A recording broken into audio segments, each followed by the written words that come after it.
Okay. We ask these things in Jesus' name. Amen. Amen. Brett, you might lead us in the pledge. Please face the flag and repeat after me. I pledge allegiance to the flag of the United States of America and to the republic for which it stands, one nation, under God, indivisible, with liberty and justice for all. Please be seated.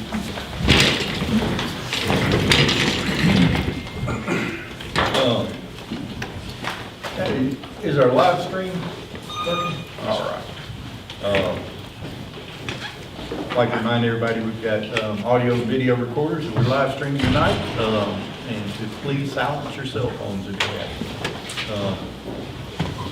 Can I hear a motion to approve the minutes and transcripts of our June 16th Our Water System Regular Board? So moved. Second. We've got a motion and a second. Is there any further discussion? I have one change to the transcript. On page 60, it references a comment Mike Kennedy made, and it refers to the rezoning the golf course as active part district, and it's active park district. And I think that's important clarification. So if we can just get that changed in there, I think that would be important. That's the correct zoning term. Thanks for the catch. Yep. Is there any further discussion? All those in favor of approving the June 16th board meeting minutes with Mark's amendment, say aye. Aye. Any opposed? Motion carries. Let's see here. Approval of our June memberships. We had 394 new memberships, 355 canceled memberships, and 6 transfers. Do I hear a motion? Motion to approve the new memberships, canceled memberships, and transfers. Second. Second. We have a motion and a second to approve the membership changes for June. Do all those in favor say aye? Aye. Any opposed?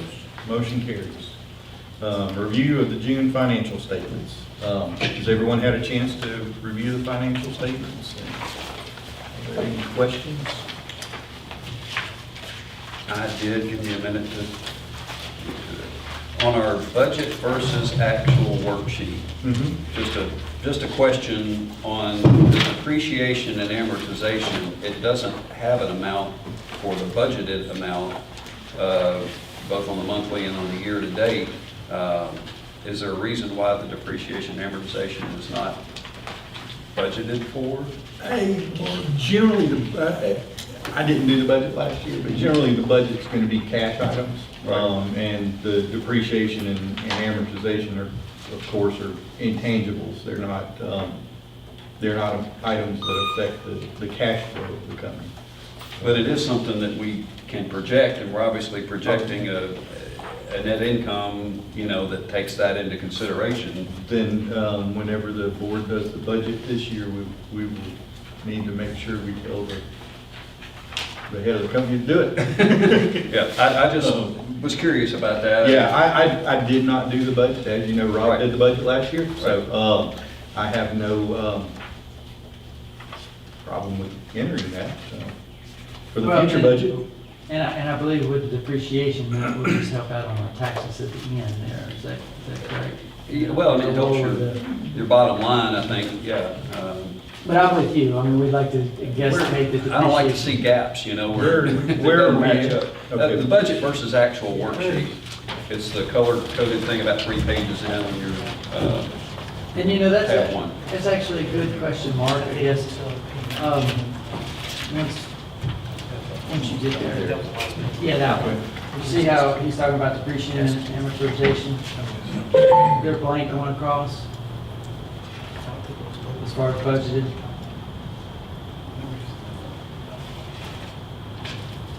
Okay, we're not talking about the actual. We're talking about the report sheet, not the actual. Budget. Well, it's, budget versus actual. And I like that report because I like to see how we're doing compared to what our budget is, but those two numbers are off. Mr. Luncher, what's Liberty's Partners? What's that one? Liberty Partners, that's our lobbying firm in Tallahassee. They're the ones that helped us with the England project. Okay. And then Keith, as far as that internet company, we're done paying them, the contract's fulfilled, we're done, correct? It's a done deal. Yep.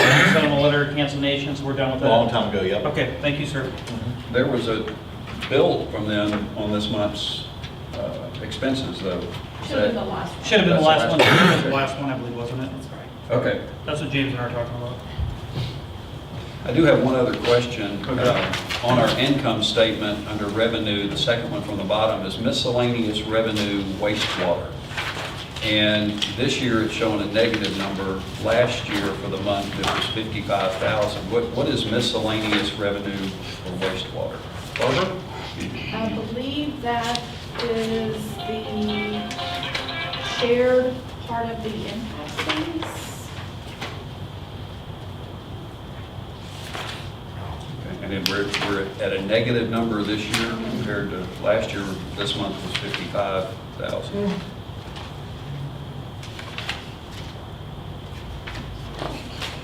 But you on the Let me go back and look at that. spot with it, but I was just curious. You're just follow up, right? You're comparing June of 19, correct? Yeah, June of 19 to June of 20.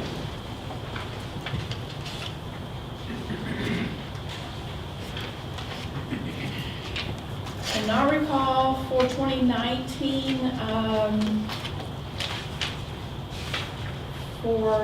that would be the reimbursement for the shared portion of the tap fees that are paid, or the development fees. Okay.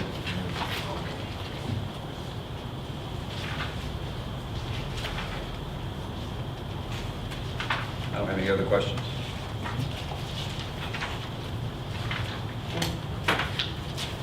I make a motion to approve the financials as presented. Second. We have a motion and a second to approve the financial statements as presented. Is there any further discussion?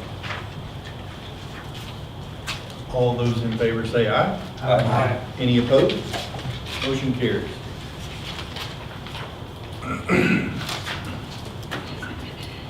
2019 Holland Water System messy, and we're going to do the little bit Hidden Creek at this time too, or just wait till we get there? Just on the Okay.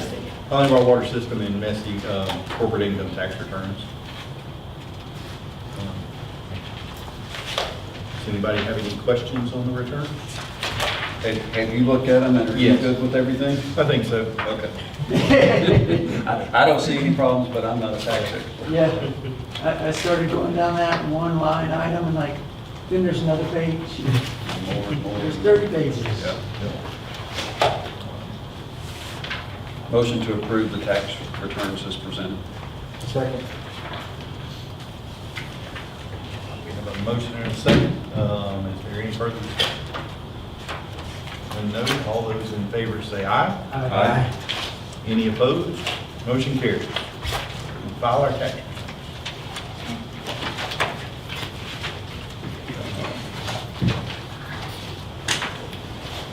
Egland project update. Guess you're turning that over to me. I think this would be your turn. As I promised, we're going to give you an update on where we are, what's going on with Eglin. First, I'd like to introduce Daniel Broxton. He is the project manager for Jacobs, has been the project manager for Santa Rosa County's portion, will be the project manager for our Phase 1 portion as well. Barbara, if you want to start my first slide. First thing I wanted to talk about was, a year ago or so, we talked about where we were and when we might bump into some practical limit of our effluent disposal. I've added, this is a graph of the running annual average of reuse sent from the wastewater treatment plant to the reuse system versus the water sold to wastewater customers. So running annual average. You can see way back in 13 and 14, this was when we had this serious problem right here, and it kind of slowed down. We probably did some stuff to help that out, but certainly the rainfall subsided. And then you can see what it's been like, for the last 2 years essentially, really 3 years. And in some cases, we've actually had the water sold to wastewater customers be greater than the water we sent to reuse. And you would expect that would be the case, particularly during the spring and the summer and the fall. A lot of the water that's being sold is going on the ground, washing vehicles, going into pools, other uses like that. So things have gotten better. Next slide, Barbara. So as we discussed before, well, the last time I presented this graph, what we were looking at was a range of possibilities that could happen to us. The best outcome was we solve the I&I completely and we go to the ideal situation. And the worst case is I&I goes back to some average of the bad times and the good times. And at that point in time, we were going to run out of capacity, or not run out of capacity, but bump into a practical limit during the winter late in 2022. The more recent forecast has us somewhere in 2023 now as opposed to 2022. And again, this is just a best guess based on what we believe the worst case that can happen to us. So that's kind of where we believe we are right now. Next slide, Barbara. So the point of that is that just bought us more time as we work toward completing Eggman. Is that That's correct. That's correct. So just to remind everyone, what we are doing is now phase one of a 4-phase Santa Rosa County beneficial reuse strategic plan. And of course, that's been kind of formalized in the memorandum of agreement between the 3 parties. This is kind of a display of what can happen in all 4 phases. Connection to Eggman by us, connection to us by the beach, connection from us to Gulf Breeze. Next slide. This is what we're doing. This is what we are responsible for as part of phase 1. We start at the wastewater treatment plant. We're going to build a pump station there dedicated to Eggman. We're going to use existing roadway and the easements we have along the airfield, down 399 a little ways, up a road through an easement across to a county park, up a public road to 87, up 87, and then into the Eggman ribs. And then we'll also be developing the ribs for our initial capacity. Anyone have any questions about what phase 1 is relative to that? So we have all of the easements we need for this No, whole sir. line, or no? Okay. What, Mark, we really don't even know exactly what easements we need right now. To touch on that, you know, from here back, you know, it's really pretty simple. This section from right there to right there, extremely tough. There's no telling whether we can be in the right of way. The median could be an option. Easements from folks on either side of 87 right there could be an option.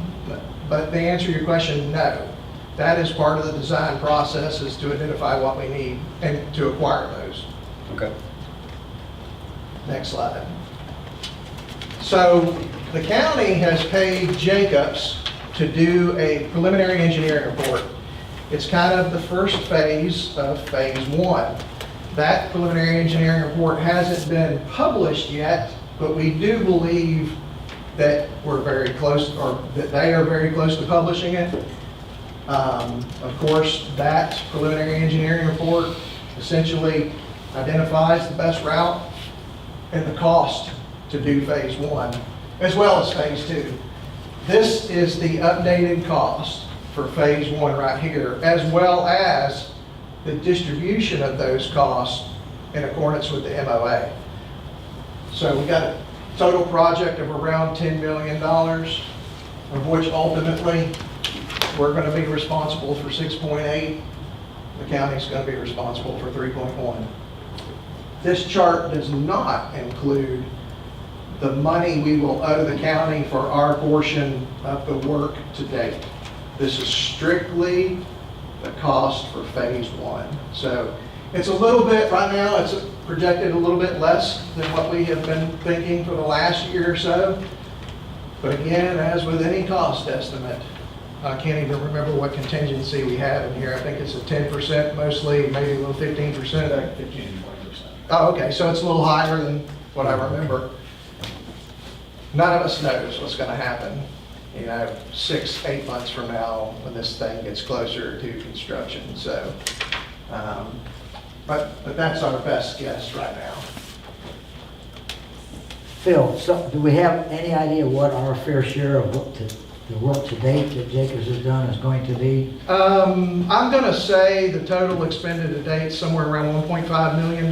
Somewhere in that neighborhood. And I think that is split 56-44. 56 us. Yes, that is correct. Okay. 56-44. And that would be added to that number there. 6.8. Yes, it would be added to this and deleted from that effectively is what will happen. They will just owe us less money. And of course, they pay us back at the time at which they connect to Eglin or to us, to the pump station, or 10 years, whichever comes first. Okay. So, So we're going to pay 9.9 and they're going to reimburse, is that? That's what you're saying? correct. Okay. that is correct. Okay. You are going to float the entire amount, or Thanks, Brad. potentially up to. Not me personally. Thanks, Brad. I'm afraid you're cross.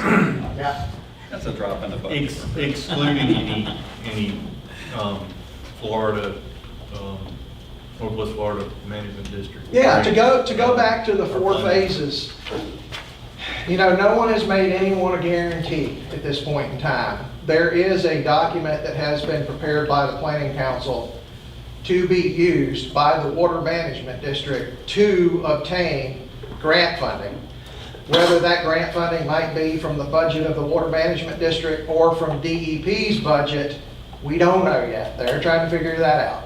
But essentially, how it has been laid out to us in every meeting that Darrell and I have been to, is that each of the 4 phases would receive $2.5 million in grants. So this total price would be reduced by $2.5 million. And each person's cost, the grant would be applied to the different sections of the project equally, and then each person would get that discount based on the percentage in the MOA. 56.44. Some of it's 56-44, some of it is 77-23. I mean, 23, right. The ribs. Phase 1 ribs are all us except for some common stuff like fencing, transmission piping into the site, some things like that. So there's a small percentage of them. Phase 2, the ribs are all the counties, and we have a small percentage for the common stuff. So, was there any other slides? What's next? Oh, schedule. So right now, we have been working with Jacobs to develop a scope for phase 1.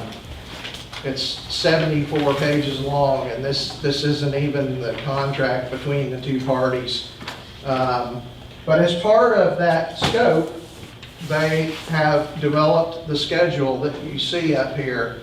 And essentially, this schedule has us done at the original deadline of the end of 2022 at that winter point. Just ahead of your 2023, we'll go with the You would drop dead. suspect, if the chart shows us making it into 2023 into the summer, we'll actually make it past summer. The deadline would fall during the next winter, actually, because that is when that chart had a high and a low. We swing from the high in the spring and the summer and the fall to the low in the winter. So if you go by the chart, we would be good into the late fall, winter 2023, but we're still targeting for the end of 2022. And again, there's a lot of things that can go crazy between here and there, mostly required easements and stuff like that if we have route issues, but that's the plan, and that's the schedule that we're working under at this point in time. Do you have any concerns or anything we need to help out with?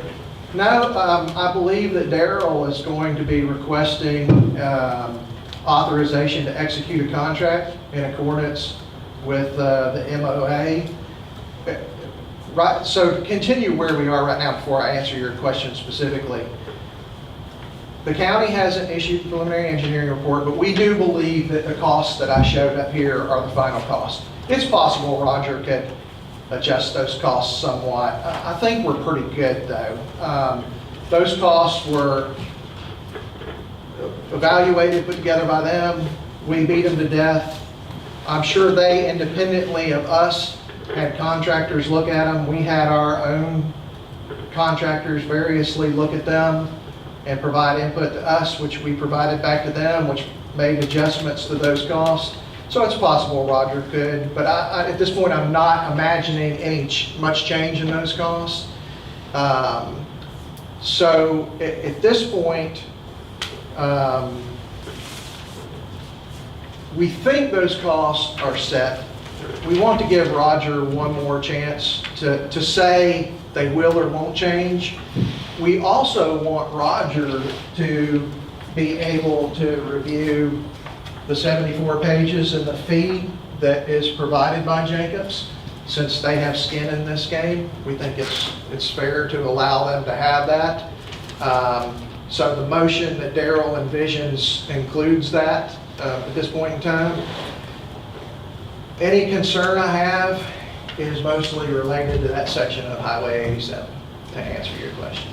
So, to follow up on the contract, per our previous discussion, we'll be using a standard industry and engineers council contract, just like they use kind of sort of with Santa Rosa County as the form of the contract.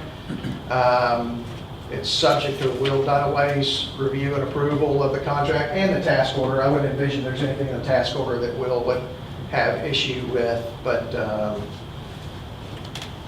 I can't think of anything else. I think that's it. Did I cover everything? Ask away.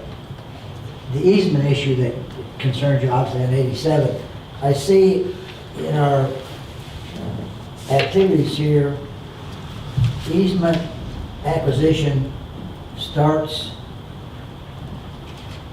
January 21 and ends, basically it's a 6-month run. Maybe actually 5.5 months. Yeah. And then when construction begins, I'm sorry. Construction begins 2 weeks later, 3 weeks later. That's correct. We might be obtaining easements right up to that point. So, How I this- understand, 16 months, ample time to get that done. I mean, who knows, but I mean, Yeah, no, so how that's gonna work is the very first thing that has to be done is we have to survey the route that we envision. Right? It would be nice to only survey part of 87 up there, but we're going to survey both sides. No longer can you just go up there and survey what shows on the ground. We'll actually, as part of the surveying work, be doing SU work. They will actually be exposing the existing utilities up there. As soon as we know where those utilities are and whether there's a corridor for the line or not, that we need easements, we'll begin to acquire those easements at that point in time, okay. regardless of what that says right there. It's always the possibility that you may need an easement that may become controversial. You may have to get lawyers involved with easements these days. I wouldn't anticipate that, in this route. It's not, doesn't scare me too bad, but that part of 87 it's going to be tough. When DOT widened the highway through there, I mean, they acquired easements for the widening of the road that included. They acquired right-of-way, and unfortunately, they only acquired enough right-of-way to do what they needed to do, Mark. They actually had some construction easements through there, which were only for the period of construction, but there is only a very, very limited amount of space available. On one side behind the sidewalk, on the west side, is the 24-inch Fairpoint line. On the east side behind the sidewalk is an 8-inch water line or a 6-inch water line and a force main. So there's plenty of utilities. plus all the cable guys have chosen to be over there too as well, so. Phil, would there be any benefit to run a sewer line while you're running that reuse line? There already is a pressure sewer line over on the east side. I'm talking about all the way up 87 to Holly. If we were going to be maybe on the east side, you know, we don't have, the force main does not extend that last stretch, that last half mile or so or whatever. If you were going to be on that side, yeah, Holly Navarre would consider doing something like that, I would assume too. Same thing with, I don't know offhand, Keith, of any water line problems right there. I think the water line's in good shape, but if you were going to be on the same side as the water line too, you might consider doing that. You probably get some discount construction wise. So, More customers. yeah. Great presentation. Is that Grady Talbot Road that it comes from the bay up to 87? Yes, that's correct. Yeah, that is correct. It's Grady Talbot, right? Yes. Yeah. Okay.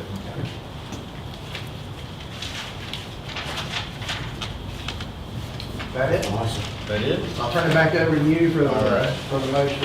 I have a motion. I'd like to make a motion authorizing the board president and acting CEO, myself, to execute a contract with Jacobs Inc., Santa Rosa County's previously selected consultant for the Eglin Ridge project to continue the engineering, design, and construction administration for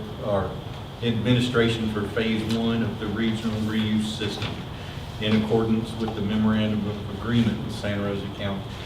The contract shall be based on an industry standard engineering services contract or previously approved contract between Jacobs and Santa Rosa County. The design and construction administration fees shall be based upon the state of Florida DEO allowable Table 1 fee curve and the construction costs identified in the preliminary engineering report. Third-party services such as surveying and geotechnical engineering shall be solicited to multiple parties. Santa Rosa County engineering staff shall be provided the opportunity to review and comment on the proposed scope and service, or scope of services and fee. I'll second that motion. Okay. Now that we're up for It's a long discussion, one. I think you already covered every piece of the discussion in the motion. That only took a little bit. But yeah. My question would be, is Santa Rosa County going to review that before you sign the contract? Yeah, I think that is our intention. We're going to give them the opportunity, Mark. We were a little careful of that wording, that we didn't imply there had to be some approval that they might take 6 months to do or something like that, but we're going to give them the opportunity. I wouldn't want it to hold us up. No. Moving Correct. forward, yeah. Is there any type of cap on that already, or is it based off the design engineering cost? The fees, Yes. the fees are based on the DEO table. Yes. So the cap's working off that if it's. Yes, $1 and million. they're actually, we have a proposed fee based on the numbers you saw up there, and they're agreeing to a fee less than the fee that would be available to them for a 2-project That's what I was wondering. situation. Is there a discountable rate in there for the water system if they're doing the whole project? Well, they're essentially giving a discount. That's what I'm asking. It's, or you just answered my question. Yeah, Yeah. well, and I'll go a little deeper in that. So the DEO fee is based on the old rural development fee. It's accepted in the state of Florida. It's what we all work under. The fee has ranges from the most simple water line on a dirt road running through the woods to a wastewater treatment plant. This is really 2 projects, so they're really entitled to 2 separate fees combined into 1 task order. Essentially, they have given us a fee as if it's 1 project, which is a That's- discount. that's what I was So, asking. Yes. Further discussion? All those in favor say aye. Aye. Any opposed? Motion carries. Thanks, Phil. Thanks, Bill. All right. Moving on. Line extensions and fire protection. James, or Will, do y'all have anything to bring up tonight? I know we were working with Ms. Reynolds? Ms. Reynolds, I think it was, Okay. Carmen Reynolds. On that, I think we've spoken to hauling of our water, hauling of our fire on that also. And I think there was some grant money or something that was available they were trying to go after to get. I think the governor pretty much cut all that grant funding out. His budget veto pen.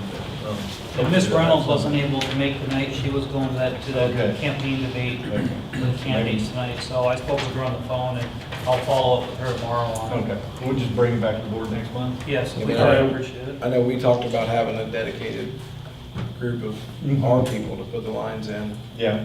I think we were working, you guys were working on that.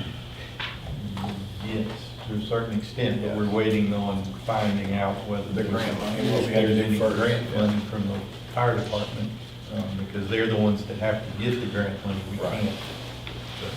And I did see where they had lost some specific funding that they were expecting to get for, replacements of trucks and things like that. So my guess is they're not going to have an excess in their budget to cover Yeah, costs of expansion. I think we're going to. All right. Okay. So, let's move on to Fairpoint, Holly Bar Water System, operations and management agreement. We've all got the latest draft of the operations and management agreement. This has been kicked around for the past, I don't know, year and a half maybe? Yeah. And I hope we're at the end of it. For those of you who don't know, we've never had a maintenance agreement in the past. It's just been a handshake, and our partners have decided they want to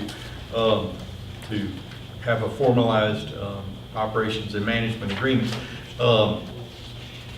which is good for us because we've added some things to the agreement that will help us cover our costs a little better for our members. So. For those in the audience, the point is, that we're a member of FRE, but, We are a customer and an owner, right, But- and the operator. but we're the operator and the maintainers. That is correct. Probably the only ones capable of doing that. Wouldn't want to say that out loud, but. Oh, yeah, I'm on- Currently, our reimbursement is it being done as it's always been done, or have we started to incorporate some of the reimbursements that are in this agreement? We have not. We are only reimbursed for our actual expenses at this point. There is an overhead part of this management agreement to allow us to recoup some of our overheads that we've never charged for in the past. So, But it has been to our disadvantage that this has taken a year and a half to get implemented. most definitely. Yep. Most definitely. Just pointing that out. That's right, yeah. Probably closer to 3 years, isn't it? I don't know. Barbara? Would you like a motion to? This was approve? started about I 3 would years like ago. a motion to allow, a motion to direct our representatives on, our Holly Bar Water Systems representatives on Fairpoint to agree to the. I'll second that motion. That's good, since you already knew the verbiage, we'll go with the chief. Okay, That's we'll fine. go with that. All right. So we have a motion and a second. Is there any further discussion? None noted. All those in favor say aye. Aye. Any opposed? Motion carries. Also under Fairpoint, I would like to add something, but since we're under Fairpoint, I'm just going to go with it. I am the Highland Bar Water System representative, or one of the two representatives for Fairpoint, it's myself and Mark. And I would like to remove myself as the representative and nominate Mike Kennedy to be my replacement for Fairpoint. As the acting CEO of Highland Bar Water System, I'm also the acting executive director of Fairpoint. And it puts me in a position of being the operator of Fairpoint and a board member that's trying to make motions and have discussions that may not, those two positions may not always work together. And it's kind of uncomfortable sometimes. So I would like to nominate Mike Kennedy to replace me on Fairpoint board, and that's it. I'll second the motion if Mike will accept the nomination. Yes, I'll accept the nomination. I mean, and since we're here for discussion, so Fairpoint, you've talked to them about? I have, but Okay. it doesn't really matter what they Doesn't think. matter. It's our representative, so. You're fine. Okay, great. No, I'd be happy to accept it. That'll help you guys out. I'm here to serve. So we have two reps. Yes. It's gonna be Mark and Mike, right? Yes. And next year, will we get three for some reason? No. We get third? They have a floating. Did they have a floating member, but they changed that at some point in the past? It was, I believe you were possibly on the board at that time? I wasn't, because I You weren't? never really understood it. I thought it rotated too. and- We used to rotate every year, each membership got 3 members. Yeah. Right. Now they designated one person in the community to be the floating member continuously. So, Who's not affiliated with any of these? Okay. Well, All right. well, yes, Yes. they would be. 12 degrees. Health Breeze. I think this would be a good move because of continuity reasons. It's possible you and I may not be on the board next year, and Mike will have already had some time to kind of, get up to speed on the Fairpoint issues. And, Exactly. And, yeah, I think it would be a good thing for continuity. Sounds good. We have a motion and a second. All those in favor, say aye. Aye. Any opposed? Motion carries. Thank you. Meeting next Tuesday. Now, Virtual, 3:30.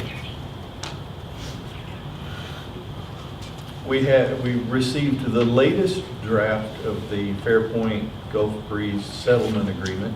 And I believe that, Phil, are you on the phone now or no? How about Clinton? Yeah, I'm here. Oh, okay. We had talked about a little change that you were going to do to the Gulf Breeze settlement agreement. Did we make that change or? No, I didn't suggest that to anyone. Okay, that'll work. So, are we happy with the agreement at this point then? I think we all are as staff. Okay. Then, fiscal impact is Gulf Breeze is going to pay Fairpoint $90,000 over 20 years with no interest. Plus, they'll be paying us 3 cents per thousand for surcharge on the water. And this is to recoup the cost of an 18-inch line back when we originally, or when Fairpoint was originally created. So I guess we're looking for a motion. I'll to make a direct- motion to approve as presented. Staff agrees this is correct. Okay. I'll second the motion. So we have a motion and a second to direct our Fairpoint representatives to agree to the settlement. Is there any further discussion? None noted. All those in favor say aye. Aye. Any opposed? Motion carries. Personnel Committee. All right, so Will and I have been working on reviewing the CEO search companies. Before you, you have 3 options there. To start this off, I'd like to make a motion to pick option number 2, which is the Recruiter Solutions International, RSI people, to help Holly Harbor System find us a CEO. And I'll second that motion. I appreciate Mike's due diligence on researching these firms and putting this together for us also. And thank you to Will as well. It was a good team effort. So I'll just run everyone through the options if you're good with this, since we're in the discussion phase.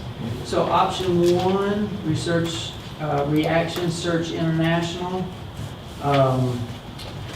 They do have wastewater experience, or at least utilities, public works, and municipalities. They're thinking somewhere between the 8 and 12-week process to do the search, and it's an extensive search.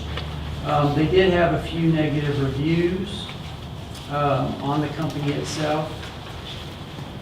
Going to option number 2, which is Recruiter Solutions International. This is RSI People.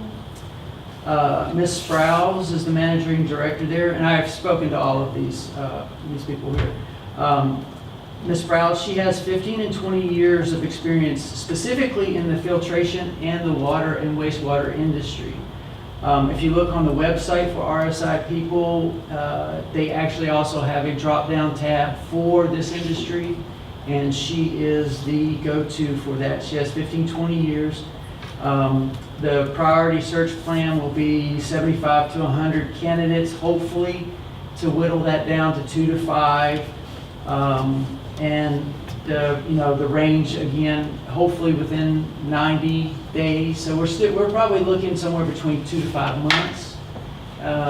All companies are a little worried, of course, with the COVID, causing the uncertainty in the search. This is the company that Will and I are recommending. And then the third option was Landrum HR.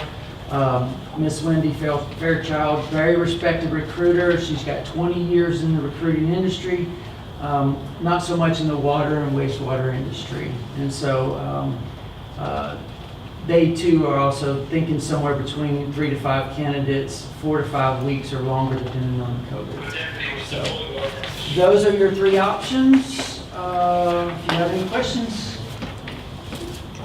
What's the recommendation of the committee?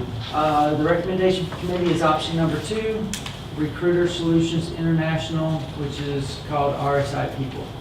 And their fee is 25% of the base salary for No, the annual fixed salary. Now, theirs is total, is 25K total, is 5 down, and then 20K of the remaining when they find. So 25 total. 25 total. 25 Right. total. That- And they all came in around the same price. Some was a little bit more, and one was a little bit less, but that's sort of like, that was the average right there. Well, one was 30,000 plus 30,000, or 30% of the base salary. I'm sorry, well, that might have been confusing. The 30K was just 30,000 of the base salary, So that- 30% of The base way it's salary. written. So that's what you're, It's that way. I understand what you're saying now, Mark. Right. Sorry, it was the 30K. They took 30% of the base salary, is all that was. It was a straight, it wasn't 30K and Okay. 30. Well, that's the way it was written. I know, sorry Just about put that. it more at this- And they require a $5,000 non-refundable deposit that's credited toward the total fee once they produce candidates for us, correct? That is correct. And if you look in your, if you're interested, this is RSI Solutions International. They do, in the packet that they sent us, they break down what we would pay and when. So basically, it's 1/3 up front, 1/3 at the end of 30 days, and then the final on, finding the senior level executives. So, the biggest, not the biggest, but I mean, one of the pluses is Ms. Sprouse. She seems to be very, directly knowledgeable of the water and wastewater industry herself. The option number 1, they offered basically a 2-year guarantee. Is this company willing to offer anything along those lines as far as like if the person doesn't work out? Or No, I don't think so. She didn't specifically state that they would have a replacement guarantee. I guess that could be a question you could ask Mike, if they'd be willing to give a guarantee on the placement. You betcha. We can definitely ask that. Would you like that, Mark? I'm thinking since the other company was offering that as part of their deal, it might be worth seeing if we can get that. If for whatever reason the person didn't work out, or they broke their contract or whatever, we'd have to start all over. And if they would include some kind of a guarantee on it, Yep.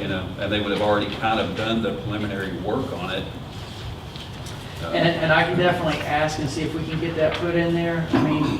As all of you know, and Daryl, again, I applaud you. You're doing a great job as a CEO and as a president, but I'm sure you would prefer to be Ron the Simon. I would prefer to just be president. Yeah.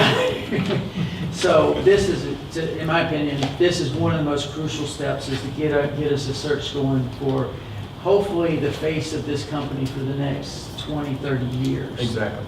Mark, you're not proposing delaying a decision tonight. No, You're I- saying, Can we Ask. get this? Ask. I will Yes, definitely okay. see if Yeah. we can. Because the Some of other you side- guys are good with this. excuse me, the other side of that other company is that they're the ones that reviews Yeah. were an issue for us. Right. So they may have had to sweep the pot, I don't know.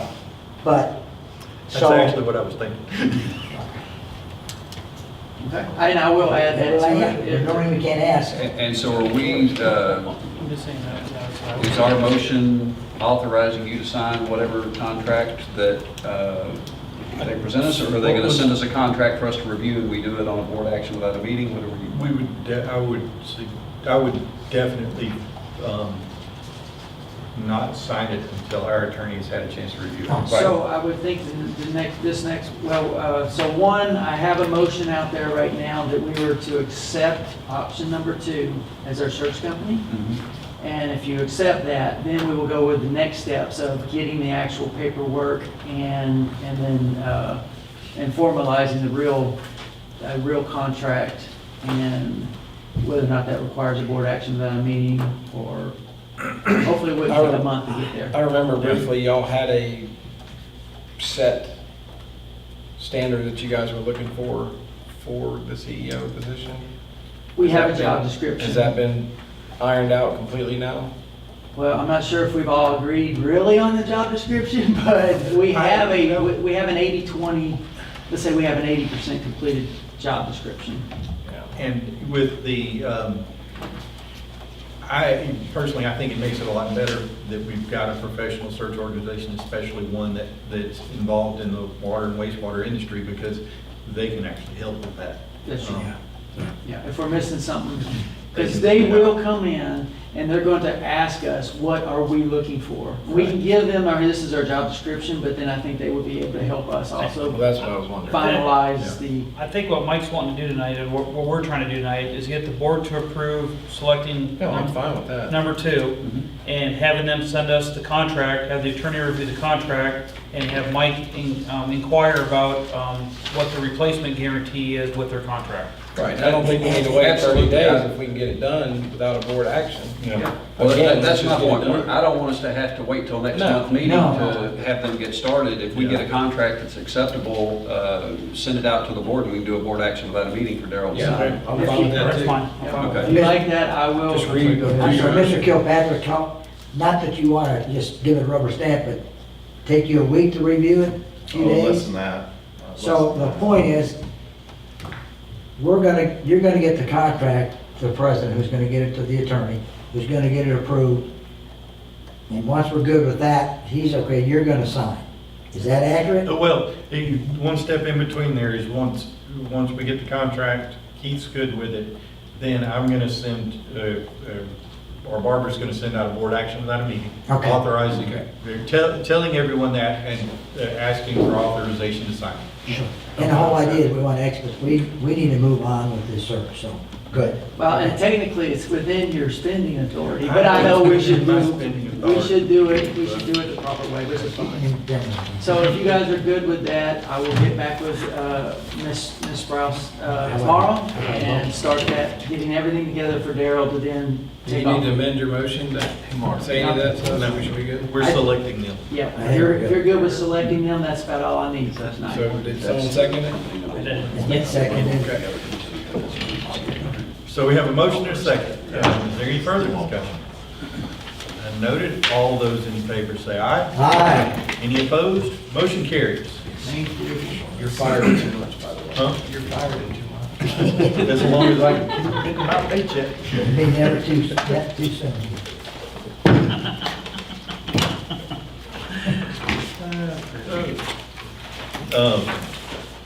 Golf committee. Brett? Cindy, you want to start with Cindy? Yeah. Okay. Have her- We just have you on the agenda next. We can go to the club at Hidden Creek and then do the, Oh, no, it's Cindy's got her Oh, okay. financial. He's down at 3, he's the next page. I'm the next He's one. on both. he's on both. Yeah, you're on. Oh, well, Okay, well, we'll Sorry. skip you this time and move you to the next Yeah, one. put him in. Okay, let Cindy go. all right. Sandy? All right, you ready? Yes, ma'am. Okay, at first I'd like to apologize on the budget to actual summary. It does have May on the top of the columns. These are June numbers, not May. So having said that, our total course revenue was $161,480, which is a little lower than our budget was calling for. And we were very diligent on our expenses. Our expenses were only $148,670. So our total course operating income is $12,810. Now that does not include the depreciation, like Mark was talking about earlier. So for the actual year to date, our course revenue is $819,245. Total expenses, $742,350, with a total course operating income of $76,895, which is in the black. It's doing really good considering that we have this COVID and we're still doing the single cart.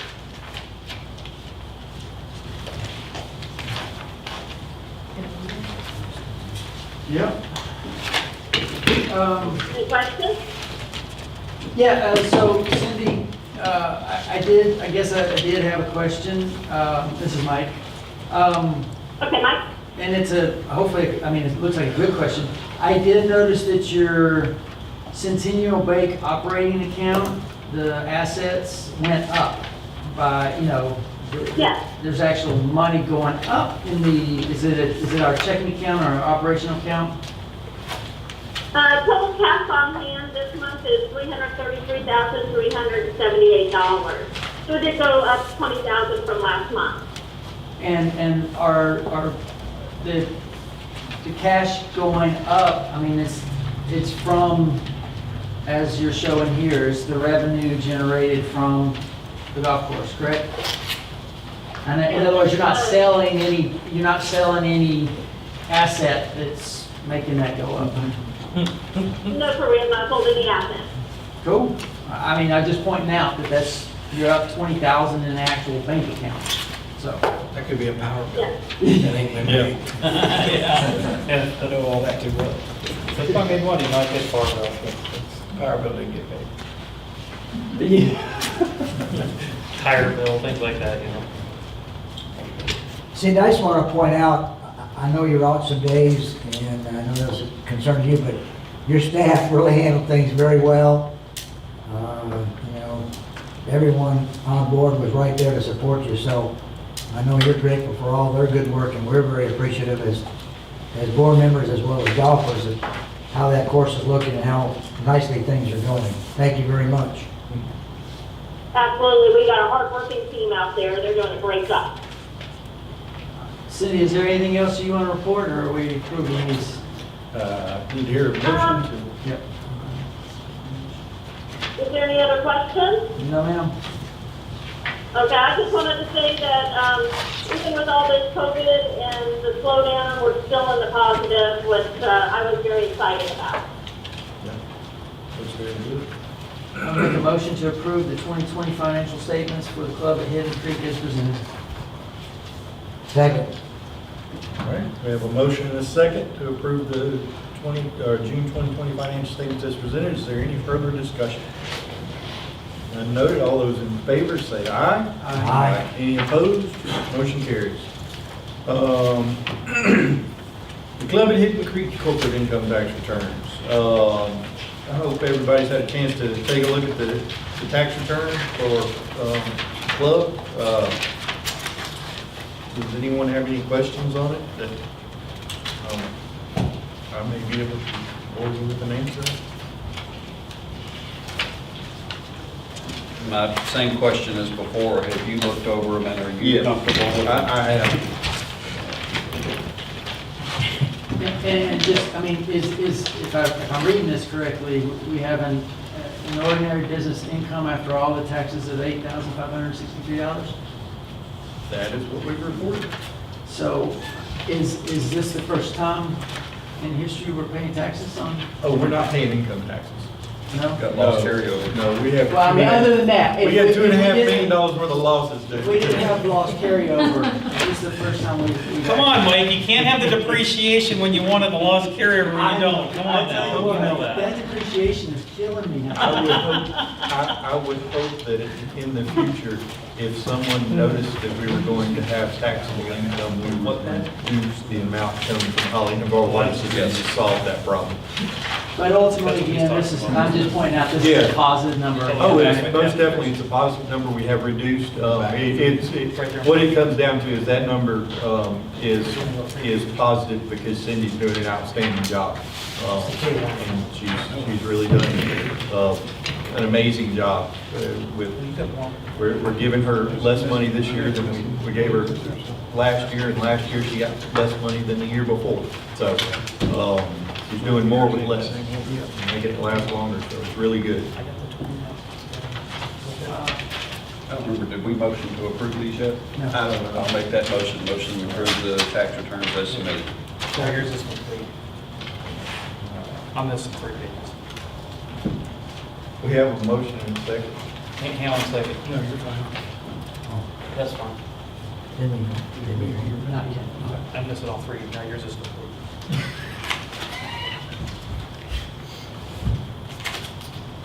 You're good. We have a motion and a second to approve the tax returns and get them filed. Is there any further discussion? And we're good now. All right, we're good. All those in favor say aye. Aye. Any opposed? Motion carries. Let's see here. Well, Fred, can I call on you now? No, yes, sir. Okay. Yes, you may, Mr. President. Right, does everybody have, it's not in your big book, but you should have had it, a set of briefing slides that like, you got right there, okay, good. So if you want to follow on, they're going to be on the screen here, I believe, you'll hit those. Real quickly, just a couple of comments. I think having engaged in this conversation about a potential sale of the golf course, it really opened my eyes and I hope helped us all get a better handle on the actual value of the club at Hidden Creek. And last month, I talked about in terms of Shakespeare's idea of to sell or not to sell. And I almost regret that because it seemed, although I was being a little trite, not that there's anybody that accused me of that, but I'll accuse myself of it. And so my point tonight is that what we should be asking ourselves about sell or not sell is what is in the best interest of the Holly Navarre Water System, its employees and members with respect to selling this golf course. So let's go to the first slide, then we'll talk about it. If you remember when we started this process back in May, I came out with a motion and I ultimately cut it down to just, we'd have the committee look at it. But I want to reiterate, there were a couple of minimum ideas in here that we retain our spray rights for our effluent to our average daily limit, as well as that we would work to make sure that the club at Hidden Creek remain a golf course in perpetuity. Next slide. The next time that I came back with to sell or not to sell, that is the question. Next slide. And again, the idea was how do we go about this? Sale of the golf course while retaining our original spray rights, as well as maintaining the course in perpetuity as a golf course. Next slide, assumptions. Hit some highlights here, I think they're important. If you look at D and E, we made it rather simple in our minds, at least I did in this slide, that we would simply deliver the effluent to the discharge head at Pond 7. And then it would be up to the new owner to manage the spraying of the effluent. It was really not that simple because we're still the ones have the onus of to DEP of managing how that treated wastewater goes out on the course and doesn't get in any bodies of water or whatever. So we've got to make sure that we remind ourselves that we're still responsible ultimately to DEP. And that was in the Meadowbrook agreement anyway, so it's not something, it's going to be hard to cross, it's just we got to remember that. One of the things that caught my eye, and I know Will brought this up, that we want to make sure we had a right of first refusal for a future sale. Now, I didn't think about it initially until I actually went through these slides again, and we're saying, hey, what if the next guy fails? What happens? And my worry then would be, do we have to repurchase in our own interest as a company, as well as rehab the thing if someone has a tough time? Next slide, facts bearing on the sale.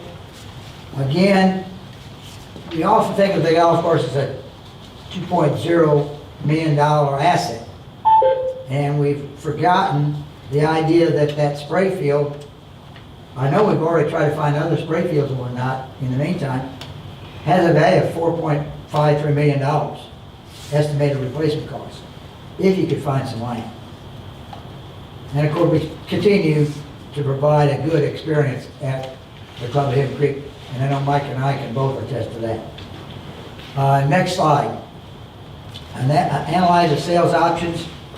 In this version, we're going down the road with a sort of a decision brief, and that point was do not sell. And of course, the point was we want to get out of the golf course business, we believe. The annual spray maintenance costs are still $250,000. And of course, we've been spending a lot more than that, beyond that. And hopefully then it would, at least in the near term, achieve retention of our spray rights and maintain the golf course as a golf course. Of course, then I point out there's a risk that some future board is pushed once the ribs are going up at Eglin and whatnot, and we fail on both those points. Option 2 was sell. Sell for a minimum of XXX. Mark, you want to just quickly touch on Ms. Davis's visit, and real quickly just say the basics of what she said with respect to potential sales price, Yeah, or asking price, I guess. yeah, Dee Dee Davis, who's also handling the sale of the Tiger Point Golf Course, came out and met with Fred and myself and Cindy, and Cindy and Fred gave her a tour of the clubhouse and the golf course. You know, she's very knee-deep in the sale of the Tiger Point Golf Course and has analyzed their appraised value, and we asked her to give us a recommended pricing for the Hidden Creek Golf Course. And I did email everyone. Her price recommendation came in at $2 million. There's some justifications that you all have. I'm not going to get into the specifics of those, just based on you know, what the Tiger Point course is worth, what the condition of Hidden Creek is versus Tiger Point, you know, the financials of both courses, although our current financials are probably not as strong as they would be if we weren't affected by COVID. They're still in, I think, a little better shape than the Tiger Point financials. You know, that's a recommendation on an asking price. It doesn't necessarily mean we couldn't ask more or less than that number.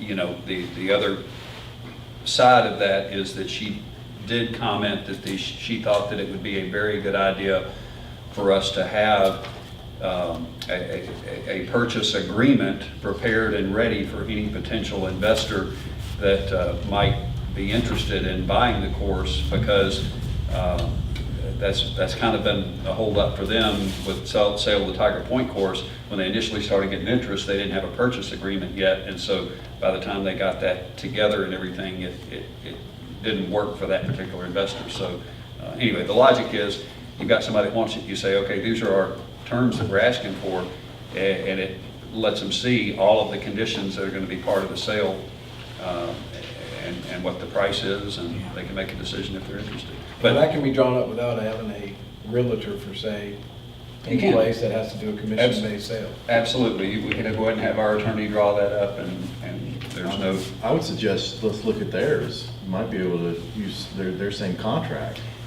Theirs is probably not the same as the terms that we're going to want in ours, I think. You know, some of the things might be similar, but they've got some terms that are quite different from... Well, I was just meaning like the language of the reuse, Right. their perpetuity and all that stuff. That's, I mean, we've already put out that it's up for sale, or would potentially be up for sale, Mhm.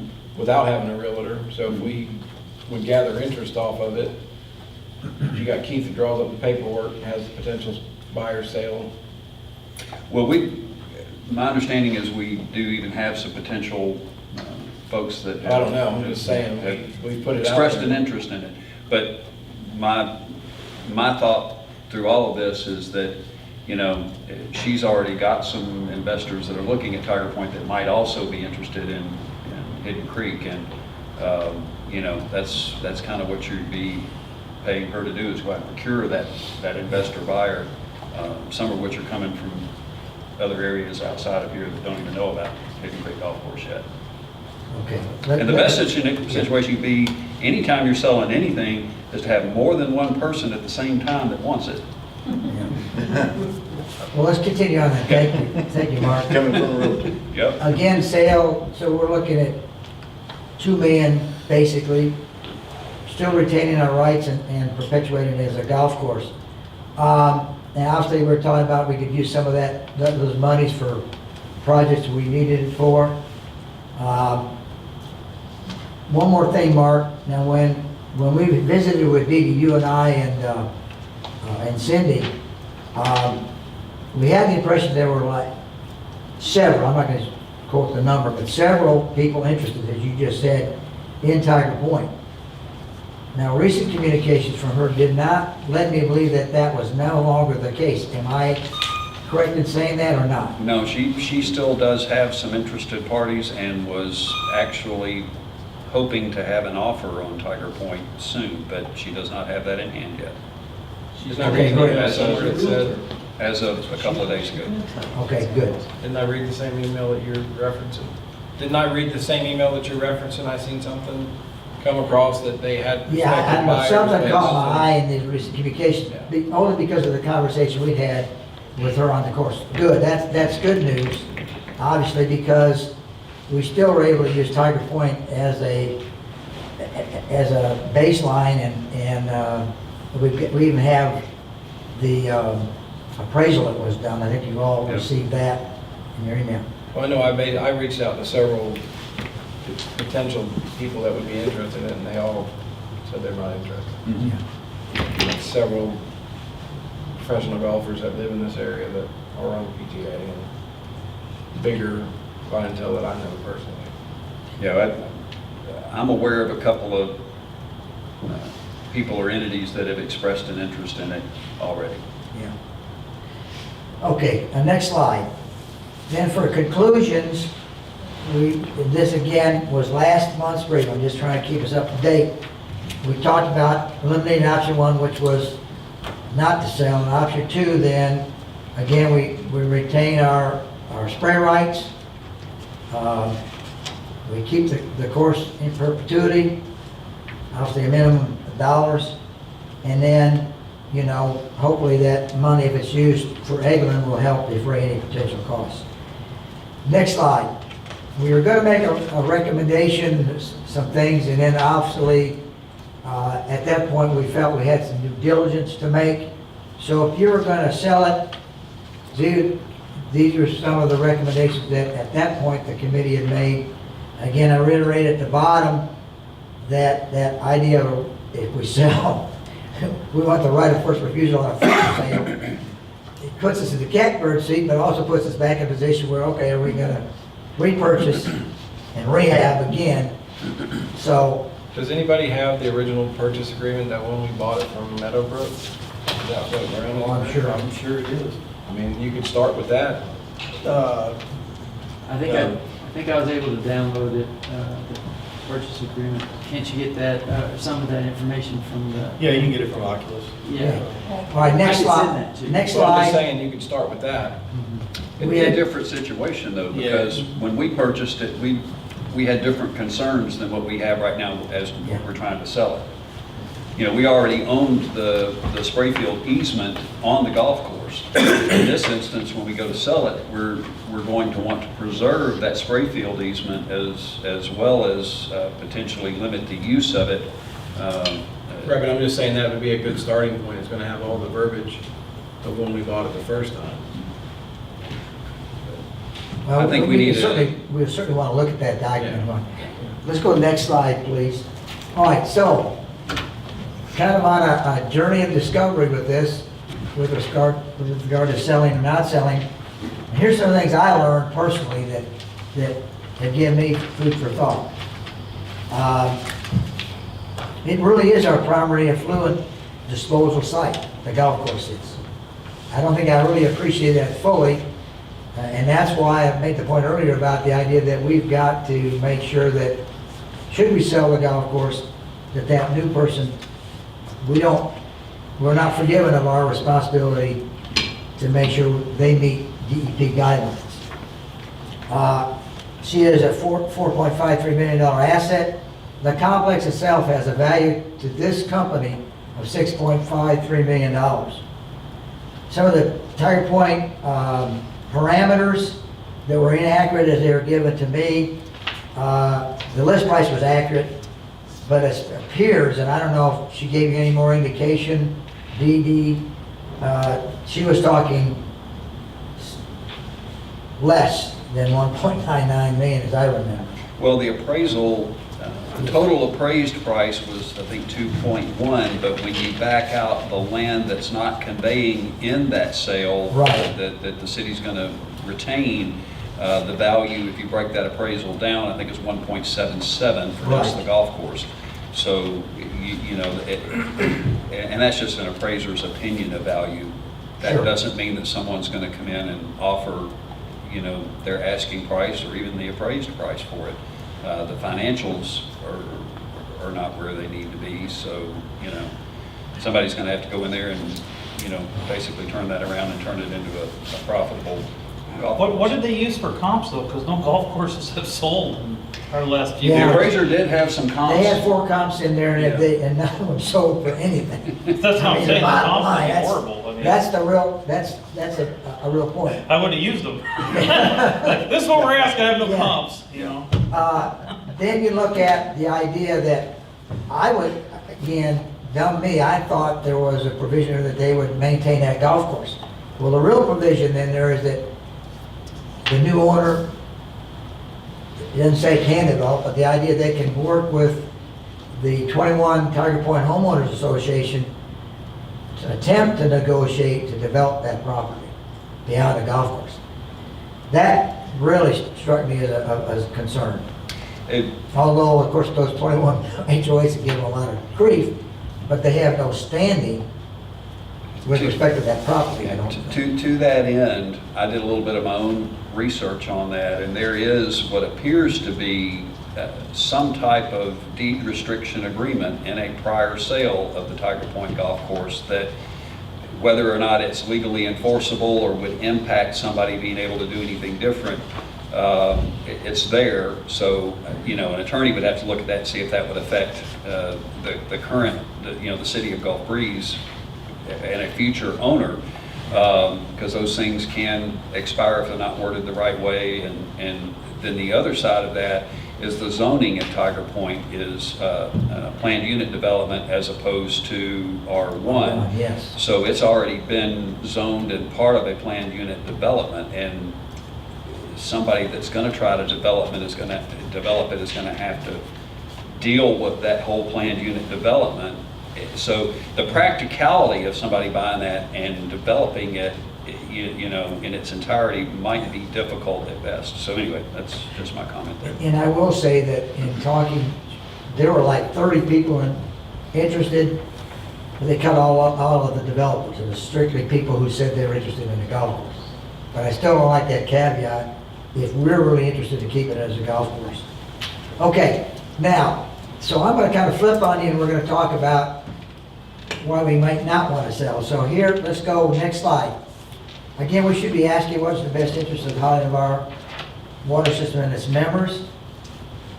And here, again, this has been our primary spray field since 1989.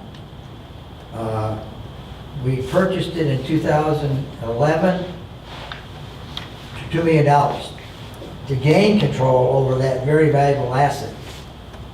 We have invested quite a bit of money in what we call it the golf course, but if you look at it, it's not just a $2 million golf course, it's a $4.53 million asset to us from a spray field standpoint. Last year, we only invested $460,000, and that was because we put in bathrooms and a pipe and whatnot. Next slide. Continue the history. We began to break even, give or take, last year. We committed now, obviously, to $9.9 million for the Eglin Rib project. This year, right now, we're on mark to invest only $186,000. And again, that's a little more than half of what it costs the golf course with the additional additional water they're spraying because of effluent discharge. Still breaking even this year, even with COVID. Talk about the replacement value, the total value. We've already, and again, I have no authority to this, but in talking to Cindy, we talked about next year going down to $120,000 a year, $10,000 a month, which is basically something less than half of the cost of spraying the effluent out there. The total cost is about $250,000. And that's half of the maintenance there.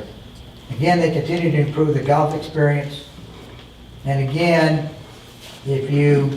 right now we continue and we control our own destiny because of the ownership of that complex. All right, now, next slide. Then I came up with the top 5 reasons not to sell. And bear with me. Again, we're only going to fund approximately half of the spray field maintenance in the future. That amounts to about $8 per member per year, when you look at that, if you only count 17,000 members. Now, I see it's 26,000 accounts, because you've got sewage and water, so you could make it 26,000 potential accounts, but I don't know. I divided by 17,000. Well, We're near break. technically, you've got more water users than you have sewer customers. Sure. Oh, I understand. Anyway. I know, I understand. So how many sewer customers do we have? 15,000. 7,000? or- 7. About 7,000. So we've got 17,000 members paying $8 a year for the benefit of that many members. Well, I guess if you're a sewer customer, you're gonna be a water customer, right? Huh? No, I'm not a sewer. I live in Robert also. I have to have a septic tank, but I pay $8 a year for the golf course, which only benefits wastewater. I disagree, because if you're not paying a sewer charge on your water bill, you're just paying for your water. Mhm. It's the sewer customers that are paying for the effluent disposal. Yeah, I mean, you Yeah, could I make don't that think case, so. yeah. Our total budget is based on, or whenever we set rates, we set it for the entire organization, not just for the sewer customers. But there's a water rate and a just for sewer the rate. water. Well, all I did was divide 17,000 into Yeah, that's a discussion for a 120,000, different with day. $8 a year, Okay. okay? Close enough. And one of the nice things because of the diligence and the money that we've invested as a company, we have no significant infrastructure needs at this point.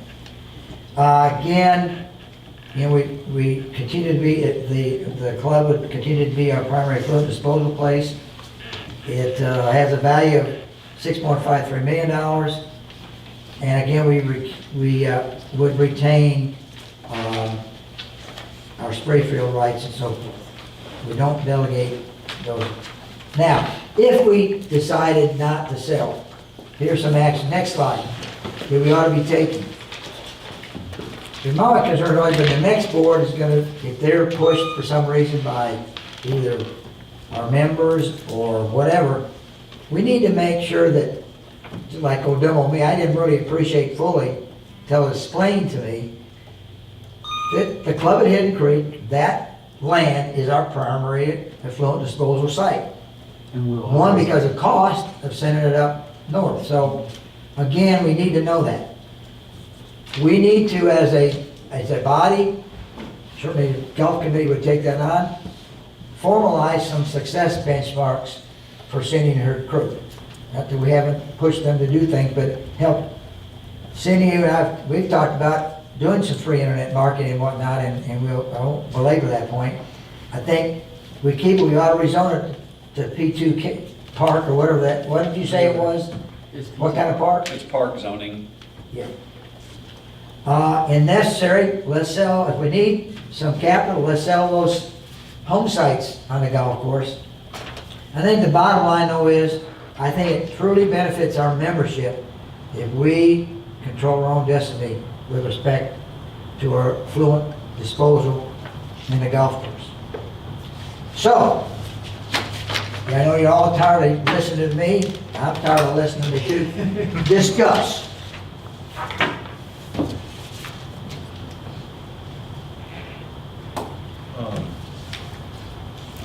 As far as rezoning the club at Hidden Creek to Park 2, I would not be in favor of that until I saw what the valuation difference would be. Say that again. Until I knew what the consequences would be to the value of the course, I would not entertain doing that. In other words, if it's worth $2 million as it's zoned now, and if we zoned it Park 2, it becomes worth $500,000. Then we've just spent $1.5 million of our members' money by rezoning it. I don't know that to be the case. That's why I would want to know those numbers and do some research into those numbers before we actually, Oh, yeah. vote it on something like that. If we didn't sell, we'd have time to do that. But you're right, yeah, I understand, that's a good point. Yeah. And from my perspective, to touch on Fred's point, on the side for do not sell, I mean, the one that I keep coming back to is the fact that we would wind up controlling, again, when you own an asset, you control the asset versus right now, we own this asset and Cindy and staff are turning it around as far from a positive on a financial side.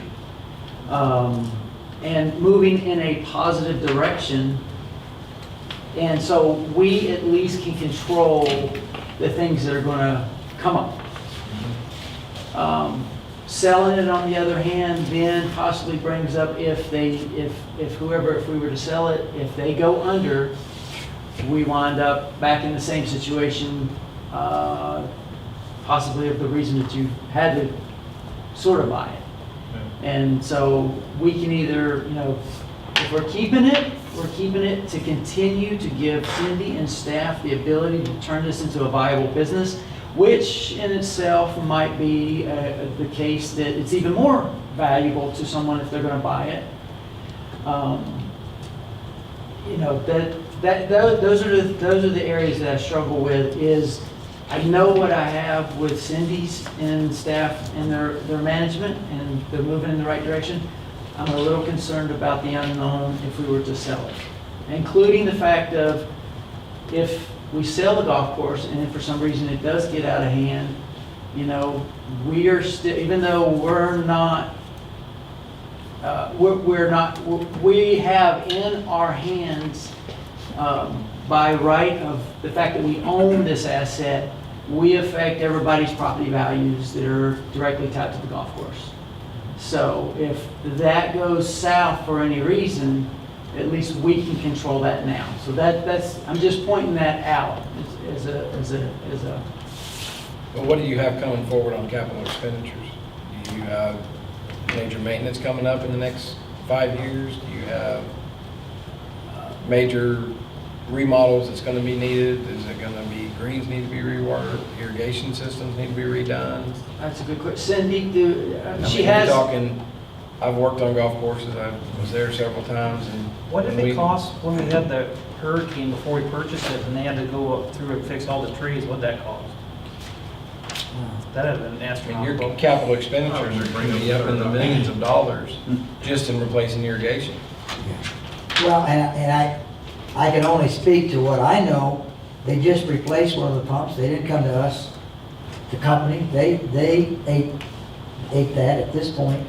And I think- $8,000. I mean, they're managing it, they're fixing it on a daily basis. Right, but she has a $330,000 cash on hand, cash in fist, whatever you want to call it. And you have a capital expenditure that's coming that's going to be $2 million in replacement, it's the same situation we're in here. We have things that are coming up that's going to need to be done, and we have to allocate that money. Well, we have, what, $90 million worth of assets that we can allocate? They don't have $90 million worth of assets they can allocate. Right, and she had, and again, Cindy can probably speak to this better. On the capital, so she's got 75,000 in the capital expense account, along with then whatever it was, like the 258 is in the general operating account. So Cindy, do you, other than, Are you still there, Cindy? Yeah, I'm still here.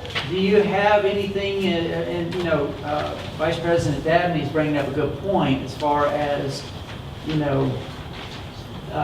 One fairway mower's, $250,000. yeah, pricing in the future and your capital expenditures and something, disaster, I guess, is a good. It's not even a disaster. Right now, okay, to speak on that, right now, our capital that we have coming up in the near future is, we're trying to get a new net order. And then we're also trying to get, that pump that Fred spoke about, that was ordered. Like 30 grand in there. Okay, do you see anything, the whole point that Mr. Dabby's making is there anything on the horizon huge, big, beyond your capability to handle? The greens are in great state. If there's a natural disaster, we do have insurance for that. Yeah, I'm not saying it in a negative way, I'm just saying, is there something coming up that, What's the status of the irrigation system out there? Is there a timeline on when that would need to be replaced? Because Tiger Point just spent $1.3 million replacing their irrigation system.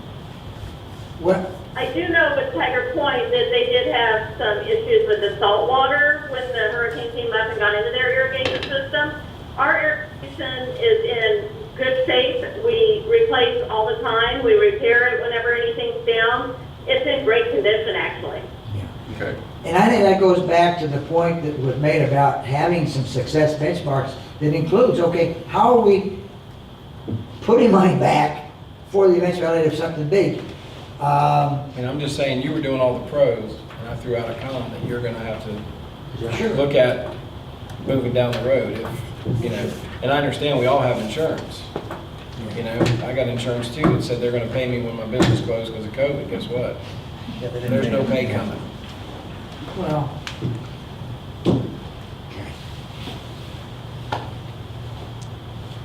Other thoughts, comments?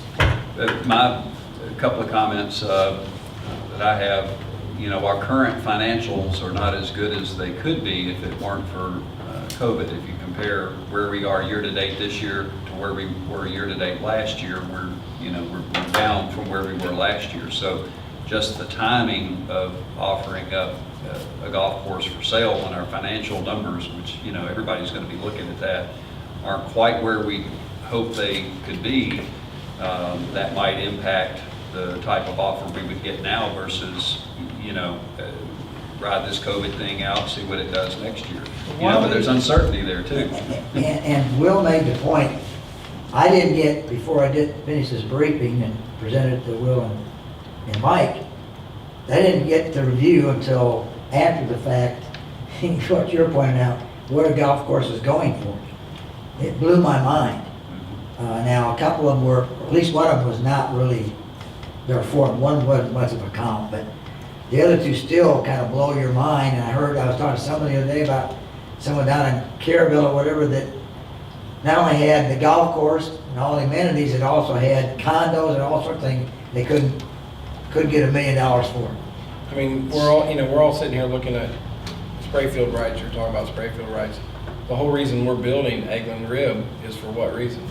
So we don't have to depend on someone else to do something. Am I correct on that? No. No, Eglin is, and I was misconception too. Eglin is not an end-all be-all. Eglin is the growth. We still will utilize the golf course as our primary effluent disposal site, because it's much cheaper. In other words, we're gonna build, what, 1.5 million, 1.5 million gallons per day, gets us to 2.6. I have to go back and look at the number. But to Fred's point, and Phil may be on the phone, I think we're required to pump so much to Eglin, ain't we? Yeah, we're not, you know, We've committed up front to a certain amount of capacity that we want to reserve, but we're not required to pump. I wasn't in on all that, and like I said, Yeah. I've been pretty That's- busy, I haven't had time to go over last month's. that's actually a much bigger discussion. Yeah. And the discussion of selling the golf course is what, our effluent disposal. Obviously, we've got the effluent disposal with the golf course now. It was always my understanding from being a board member that we had to have that. And whenever Eglin came online, Right. we were going to be able to not rely on the golf course anymore and be able to not have that. It only came up last year that we were going to need to keep the golf course because that was going to be our primary disposal site. That was never discussed in a board meeting for the past 10 years since we've been discussing Eglin. Well, So this is something new since you got on the board. The other thing is right now with the agreement, the MOA we signed with the county and with Gulf Breeze, they actually are requesting more water. Gulf Breeze is requesting more water than we can provide to them based on our current situation. So with Eglin and Gulf Breeze, basically some portions of the year we wouldn't be able to provide them enough water. So the golf course is really not something that's necessary. We would always want to keep the spray field rights or to keep the effluent disposal rights in perpetuity. Because as you said, that's worth $4.5 million plus to the water system, and we've developed that. Listening to the two options that you gave, something popped into my head. You know, we sell it and it stays a golf course, or we keep it and it stays a golf course. But you're assuming that a future board would want to keep it as a golf course. At some point, 5 years, 10 years from now, if a board starts seeing that, you know, we're going backwards again, we're spending $500,000 a year, $700,000 a year to maintain this golf course, you know what? We could just close it down, rent the buildings out, and break even. You know, what happens in 5 years when a board decides that that's the best option? And I understand, and let me go back to your first point. My first point on this slide right here. Number one, establish strategically, because Yeah. up until a few weeks ago, maybe a month ago, I was of the same understanding, because I think at one point we were talking about building 3.0 million per gallon per day, and then that would be all you need. 7 originally. Well, yeah, for everybody. but for everybody, but again, I have it on good authority, not necessarily your authority, but I have it on good, sound authority, that it is the primary spray field, will always be. That's a lesson, that was, you know. Here's the biggest thing. There's an elephant in the room we cannot talk about. And the golf course is not being utilized 100% in my opinion. And I think it could be utilized better. And I think if we were to put this out, Mark's done effort, we've done effort, there's been an effort into this to see if there's any interest in the course. Why don't we put it out for a sealed bid and see if anybody comes back with a bid on the course? We can set the stipulations as far as what the requirements are, because whoever's going to make an offer on this golf course, let's say XYZ says, hey, I want to offer you X amount of money for your golf course. They're going to have stipulations on their offer. They may not want to carry the leases over, they may want to do this, may want to do that. Why don't we put it out there and see if anybody's interested? Then we know what our actions are if we need to go forward as far as investing more money in marketing this and that, because as of right now, we've talked about this for months, and we've done nothing on it. We're famous for doing that. I'm happy we made a selection on the company to find the CEO. That's great. I think there's so much more that can be done with the golf course. Now, whether we're the pushing factor behind it or somebody else comes in and they want to be the pushing factor behind it, Because honestly, I can tell you, from the infancy, when this started 10 years ago, it wasn't done correctly. And when you don't do it correctly, you're constantly behind the 8 ball trying to fix the problem. And I think we're at the crossroads right now. Cindy's done a great job of making it where it's profitable. The greens, everything's perfect. There's a few things I think we need to enhance out there. And we're at a point now where if there's a suitor that would like to come in, put a bid on it, put their stipulations in it, we'll review it, we'll come up with our contract, hand it to them, and see if they agree with it. What are we out? Nothing. Yeah. We're not out nothing. So, I mean, that's what I would suggest to the board. I'd say whatever direction we go, it doesn't cost us much. I won't say it doesn't cost us anything, but it doesn't cost us much to put it out there for sale, whether we, list it for sale with a commercial broker or whether we, solicit offers on ourselves. I think we're potentially going to get more interest by having a commercial broker represent it. Well, here's the thing, let's say we put out for 30 days, sealed bid, okay? And after 30 days, we get no interest, then we know we have to go with somebody else to do it differently, or then we need to rethink of actually not selling the course. But I think we do need to go into this, and we talked about doing this at our last meeting, but we didn't get anywhere with it as far as getting the attorney to give us some advice on deed restrictions, zoning changes, how that would affect it. I think we've got to have a set of terms. If you put it out there and you get interested parties, they're going to want to see your contract. And if we don't already have that in place, I think it's worth it to spend the legal fees to, have the attorney. And in the same respect. Is this the what Mark's purchase saying. agreement? Is this the Yeah, I purchase think, agreement? purchase agreement from Beggs and Lane. But in the same respect, if you put, basically like a HOA does, you start putting covenants in there that you're gonna require this, you're gonna require that, you're gonna require this, you're gonna lose all your interest of all your interested parties. We might. The more restrictions you put on it, the less interest you're gonna have. Here's what I typed up. Let me read what I typed up. All right, let me just read this. I typed this up, I thought about this, we talked today about this, I thought about this, all right? Now, the board can say yes, the board can say no, that's why we're a board of directors, all right? But I'm just saying, it's kind of like, we gotta make some type of decision on what we're gonna do, because being in limbo sucks for everybody. We gotta decide what we're gonna do, all right? And this, I'm just gonna read this out loud, and you'll decide what you wanna do. It's like, I make a motion to advertise the Club at Hidden Creek and local publications, Navarre, Fort Walton Beach, and Pensacola for sale. There will be a 30-day sealed bid process. We are valuing our course at an estimated $2 million. The bidder should understand that they will be required to maintain the 1.19 million gallons of effluent daily disposal per DEP requirements of Holland of our water system. The final sale decision will be at the Holland of our water system board discretion and approval. That's pretty simple. Now, maybe it's vague, I don't know, but it gives somebody an opportunity to make a bid. They put their terms in their bid, and they see if they meet our requirements. We have the attorney drop the paperwork, sign off on it, you sell it, or we get no bids on it because everybody thinks we're crazy. I don't know. I don't agree on a sealed bid program because for the simple fact, like Mark said, if you got a guy that comes in and offers 2.1 million, you say, I got an offer on the table for 2.1 million, are you willing to add or, And that's I fine. mean, that's how you, I mean, when you go to an auction, that's how you do it. You put it out there, people see it, it's visible. I still think we need more to it than that as far as the provisions that we're going to have, because we talked about preserving it as a golf course, or even if it's preserved as a spray field, or we maintain a spray field easement on it that we already have. We had that prior to us buying it. We had a spray field easement. So we maintain that spray field easement. That's got to be part of the deal. And there might be somebody out there willing to agree to that. I mean, like I said, if you put that in there might be somebody willing to agree to that. It may not be at the $2 million price, but somebody may be willing to agree to that spray field easement, like Meadowbrook had. I say the same thing. I kind of agree with Mark. I kind of agree with Will.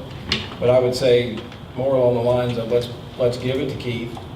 Let's let him put it out in writing. Who? We're having Beggs and Lane do it. Okay. I think Keith, isn't that what you said last time you would like us to use them? Yeah. And who are they? Beggs and Lane. It's the same guy that's working with us on the Eglet project. Yeah, I talked to him on the phone. Yeah. So I mean, you get whoever to put it out there, He's waiting on us. and then bring it back to the board. Let us look at it. At least let somebody look at it to Have they given a cost of what they would charge to draw up a purchase agreement for us? I think it was just a couple hours. Yeah. Yeah. Well, It's not- But we would have to come up they with our really need to requirements. look at the current easements that are recorded in our favor on there and. Okay, here's the thing, whenever we had a discussion with him, the main thing is that whenever we draw up a sales contract, we're going to deed in the restrictions that we want. Exactly. In order to draw up a purchase agreement, he's got to have, or they need us to give them the information that we want. But the potential buyer's got to know, if we're going to put a deed restriction in there, what that's going to be, and. That's what we're telling. I mean, it's in the Meadowbrook contract, that's what I'm saying, whoever's got it has The it previously. Meadowbrook contract it's not really there, and that's why they bought the golf course to start with, because the way the Meadowbrook contract was drawn up, it's my understanding that there was the potential for us to lose our spray field easement. The reason why we purchased the course, like Ken came to me, Meadowbrook was in the process of going bankrupt, and if they would have filed bankruptcy, technically, we would have no rights to go on the property to do anything, because it would have been a receivership, and the bank could have said, you can't run power to your pumps, get off our property. You know what I'm saying? It's still kind of that way. I've seen the easement though, and it's a perpetual easement on that course. $350,000 for it. Yeah. So it's, I'm not saying that's not true, but I believe that easement was in place prior to us buying it, and it does give us the right to go onto the property and maintain equipment in perpetuity. The language is there. It's what the attorney told us. Yeah.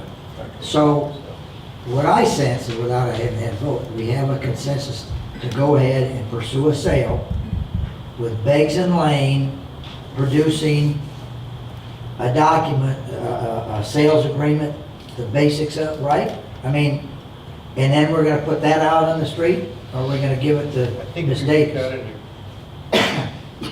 Excuse me.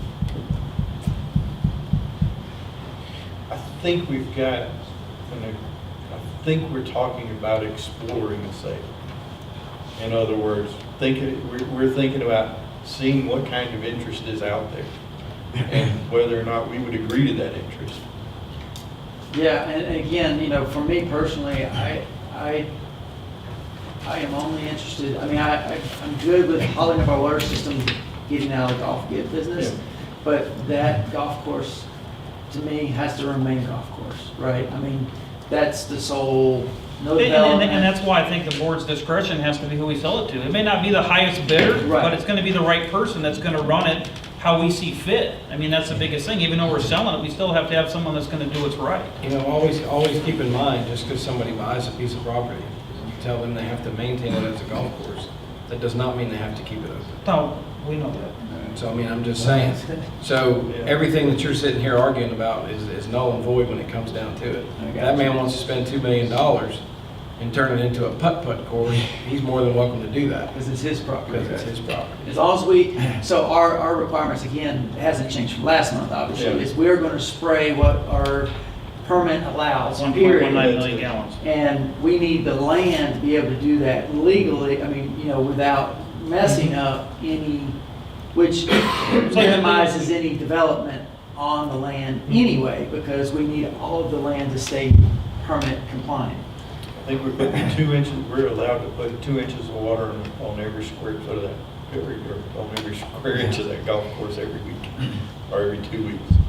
And that's what they come up with, 1.19 million. So I guess the board has to decide, do we want to take the Meadowbrook contract, give that to Beggs and Lane as far as the restrictions on the spray field goes, and put the terms together and bring back a draft to the board? What does the board want to do?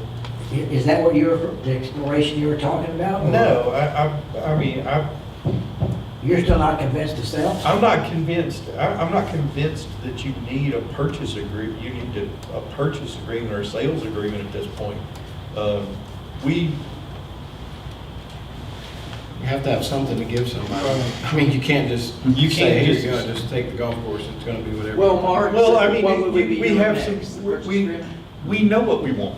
We want it to Okay, stay we know golf. what we want, but do they know what we want? Well, I would imagine if they had showed interest in it, they would have They would've heard come. about it from this board. Whatever. they gotta- So, Mr. President, are you saying that you want our attorney to draw up something very simple that says that, or? I mean, we can have Bates and Lane do I it. mean, you have We can seven kick it interpret- further- We can kick it another month down the road. That's what we did last month. We were supposed to come back here this month and have a set of things that we were going to do. And now we're saying we want to go to an attorney and give them that we want it to stay a golf course and we want to retain our spray rights. And that's what they're going to incorporate into some standard purchase agreement that we're going to put out there. Here's Because nobody my- will know here's- unless it's in a Let me purchase say, agreement. and I would say that Will said, and then Miss Will said, the attorney said they had no problem with what we proposed as assumptions. Mhm. And Ms. Davis had no problem with those caveats to, Yeah. you know. I mean, here's my interpretation of, 7 interpretations sitting of the board that's sitting in this room. You have yours, I have mine, he has his. And guess what? We all assume. And the last time I spelled assume, it's not a good word. So let's look at this in the perspective of put it in writing, put it down on paper where people know what they're getting. We know what we're asking, and there's no assuming. Okay. I mean, I don't know how much simpler that can be. So would someone put in the form of a motion what we are going to ask Beggs and Lane to do? Okay, so we have a motion that was not seconded, is that where we're That's at? correct. Yeah, Will, Okay. is that Okay, official we're- motion that you read? No, I was just reading that He would aloud, read what he, Yeah. what I was gonna, Okay. what I could But put it into started with I motion. make a motion, right? Yeah, yeah. And it wasn't seconded. Right. So you the can floor is make a open for motion new now? motion. Yeah. I would like to make a motion that we enlist the services of Beggs and Lane to develop a purchase agreement that we can review that includes their review of our current easements that are recorded and any potential language that needs to be in that purchase agreement to protect our spray field easement. And take all assumptions out of it. Take every possible, oh, it could have been, or it should have been, or it said, I thought it said, or, you know. And we can provide them with a copy of the easement. I know what book and page it's recorded under, so it's not hard to. But finish your motion then. And then golf course, As far, well, I mean, that's our first step, is to get this contract from Beggs and Lane, a purchase agreement that we would be able to provide to a prospective purchaser. Okay.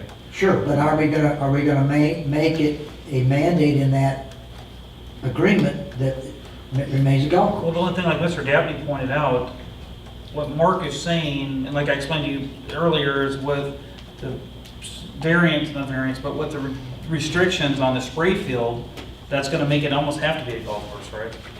Yeah, and I think, Yeah. I will agree with you, but we gotta make sure the language is correct. That there can be any misinterpretation that, as you just said a moment ago, that they're gonna be spraying 2 inches, every week Yeah, or whatever it is, 2 inches at every square inch of that But- place to achieve 1.19 million gallons per day. But now the board is asked, what I'm trying to do is get this written down so I can tell Beggs and Lane what the board wants. Okay, So far, the board wants Beggs and Lane to review the current easements and to draw up a purchase agreement. To include those easements. to Correct, Mark? include here, and protect our spray rights. Okay, and Purchase me, agreement to protect our spray rights. Actually, we want to call it the right to use the fluid spray system that currently resides in the golf course, or word of that. okay, so here's We'll my. work to the System. attorney to advise us Yeah. as to how that needs to be in there. Okay, so here's the opposite of what everybody here is talking about. Me as a buyer, hypothetically speaking, me as a buyer come in and go, okay, you, board members, have the right to sell my water that you've promised to spray this golf course with, that I have to keep this greens green. You have taken it upon yourself to now sell my water to Gulf Breeze I need something in writing saying you're gonna give me all the water I need to keep my grass green. And that could be part of it as well. That's my point. Sure. That's not part of our agreement, that would be part of an agreement. That's what I'm just saying. I'm just saying, you got to look, you Yeah, gotta they look get on free both sides water. of the fence. Right. We're Free asking, water. and we're gonna demand this, but then they're gonna come back and go, I need 1.9 million, not saying you're gonna give it to me. We can but I'm commit gonna to have giving them 750,000, minimum. That's what I'm just saying, you And have not to exceed our maximums, Oh, But that would need to also go in the contract does it need to go in the purchase, well, I assume it would. Yeah. The purchase order is the fact that. And you'd have to ask Cindy, but I don't Supplying think them we have water. the well capabilities to pump 109 million gallons of water. I don't think you we mean can pull 100. 1.19, right? 1.9 million gallons of water. 1.19. Different than 109. Okay, 1.2, whatever it is. Just, yeah. I don't think we have the capabilities to pull that much water out of the Oh, no, no. ground to feed that golf No, course, no, to keep no. it grass. all right. But we can supply that much effluent, Right. especially if we get Navarre Beach online. But the verbiage is, they must take up to 1.19 million gallons a I mean, day. I'm just looking at both sides. No, I agree. I Okay. think we can agree to provide them a minimum number, and then we have the right to give them up to our daily maximum. Do we have a motion, we understand that we can then work on a second? I'll second Somebody Mark's, understands I'll second the Mark's plan. motion, what he just said, I'll second it. And my motion did not include the provision that it be maintained as a golf course, but I personally think that we need to have that as part of our contract, that it be operated and maintained as a golf course. That's where I would like to Yeah. be. Yeah. If we're I gonna think sell, that was- for me, I mean, again, I don't think the Colony River Water System needs to be in the golf business, but we at least are moving in the right direction, so, and we're maintaining it as a good golf course and Okay, so so I'm going forth. to add that to the motion, that be included in the purchase agreement. Yeah. that it Yep. Maintained and operated as a golf course. And that's where we started this conversation. Do you second that? I would second I'll that. second it, yeah. Good, Good. we're moving. All right, and we're not going to make a decision yet on how we're going to approach the sale of it? Is that, We don't have a set amount, we don't have anything set in stone. Just Yeah. get the verbiage down, get it to where we can all agree, yep, that's what we're gonna do, and now we're gonna set a price. And then, Well- do we add also, do we need to, in the purchase agreement, need to add the right of first refusal on future Yes. sale? Absolutely, Can you do that? yeah. is everybody in favor of including a first right of refusal on a future sale? We have to protect Okay. ourselves. I add So that what to the the buyer's motion gonna as do well. is gonna come back, what the buyer's gonna do is gonna come back and go, you're gonna buy it at, what, fair market value, or you're gonna buy it at appraised value? Hey, I'm or are you good with buying it? It means that I'm if just if they saying. decide they want to sell it, then we have the first right to purchase it at that price before somebody else does. I'm just putting what I know when I go to buy something. I know, but that first right of refusal means they CYA, I can't don't sell it give to a damn anybody about else y'all. without you having the first All shot right. at purchasing it. Now, with regard to sales price, I would think if you're gonna have a sales agreement, you're gonna have to put a price in. You don't have to have a It has price. You don't have to You don't have a have to price. have a price. I'll You make don't an have to offer have on a it. price. You as a board can go in and do a minimum amount. Well, that would be, yeah. After the sale, the contract, Mark will tell you, you don't have to have a number in a sales agreement. You can put the number in after the agreement's done. Yeah, it'll be a blank. It's a blank. So right It's a now, we're number saying these one are item. our requirements. Look, guys, this sales agreement, I can tell you right now, just like it's been, looks like we were talking about, this Fairpoint agreement has been going down the road for a year and a half now. We're gonna draw up this sales agreement, and the only use it's going to get is whenever you have somebody that you wanna say, here's what we want. Because it's never gonna be something that somebody signs. These You are gotta start somewhere, though. These are negotiating terms here, and as far as price and everything else goes, the idea is to, I believe, get a basic understanding of what we're looking for, but whenever you start talking about specifics, you're gonna have to rewrite the whole thing again anyways.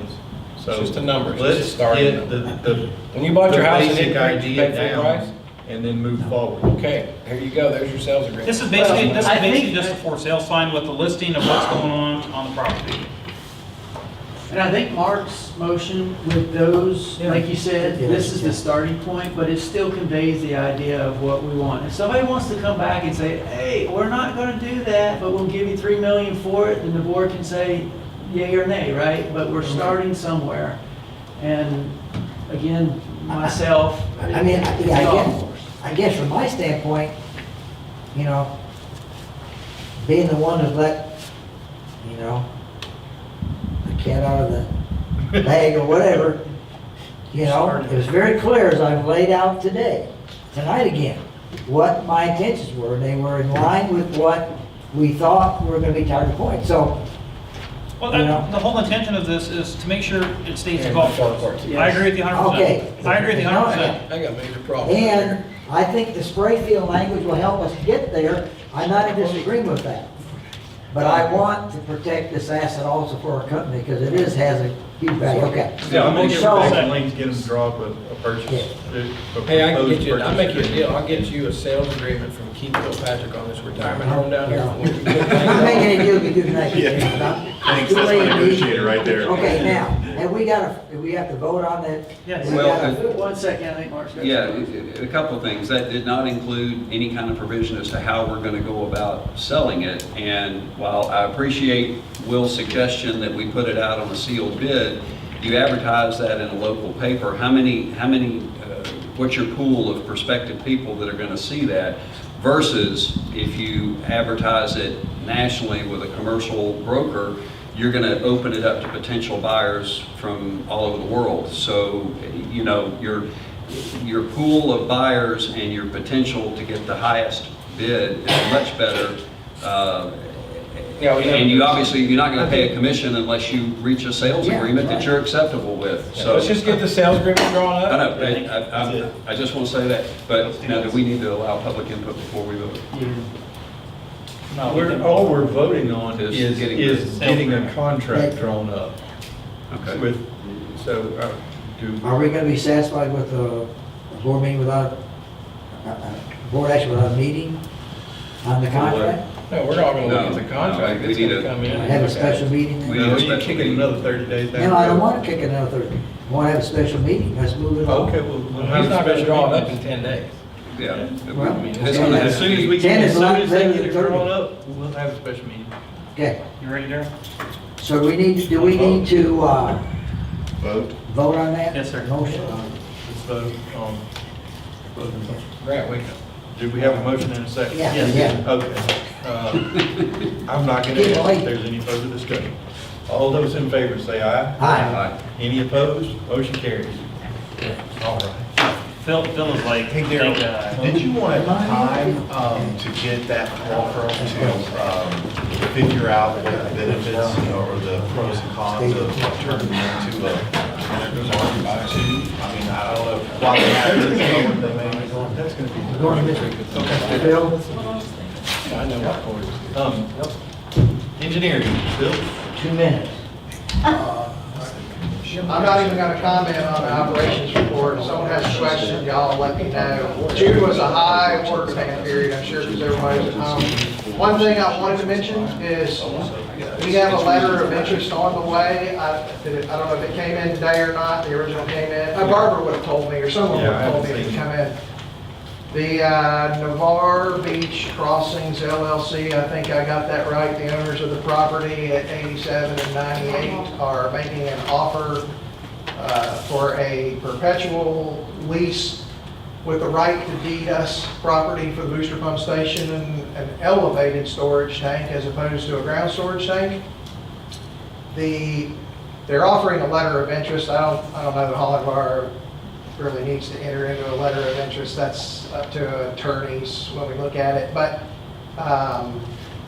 the terms are, they want a discount of impact fees on the property, 50%. They want an elevated storage tank and the right to advertise on that storage tank as opposed to a ground storage tank. It's a perpetual lease because they don't want to disturb their density calculation like a sale would, but they do want the right to deed it to us once they're done with whatever they're going to do there. So I've talked to Daryl, and And that letter of interest expires August 30th. So prior to the next board meeting, what we've been directed to do is,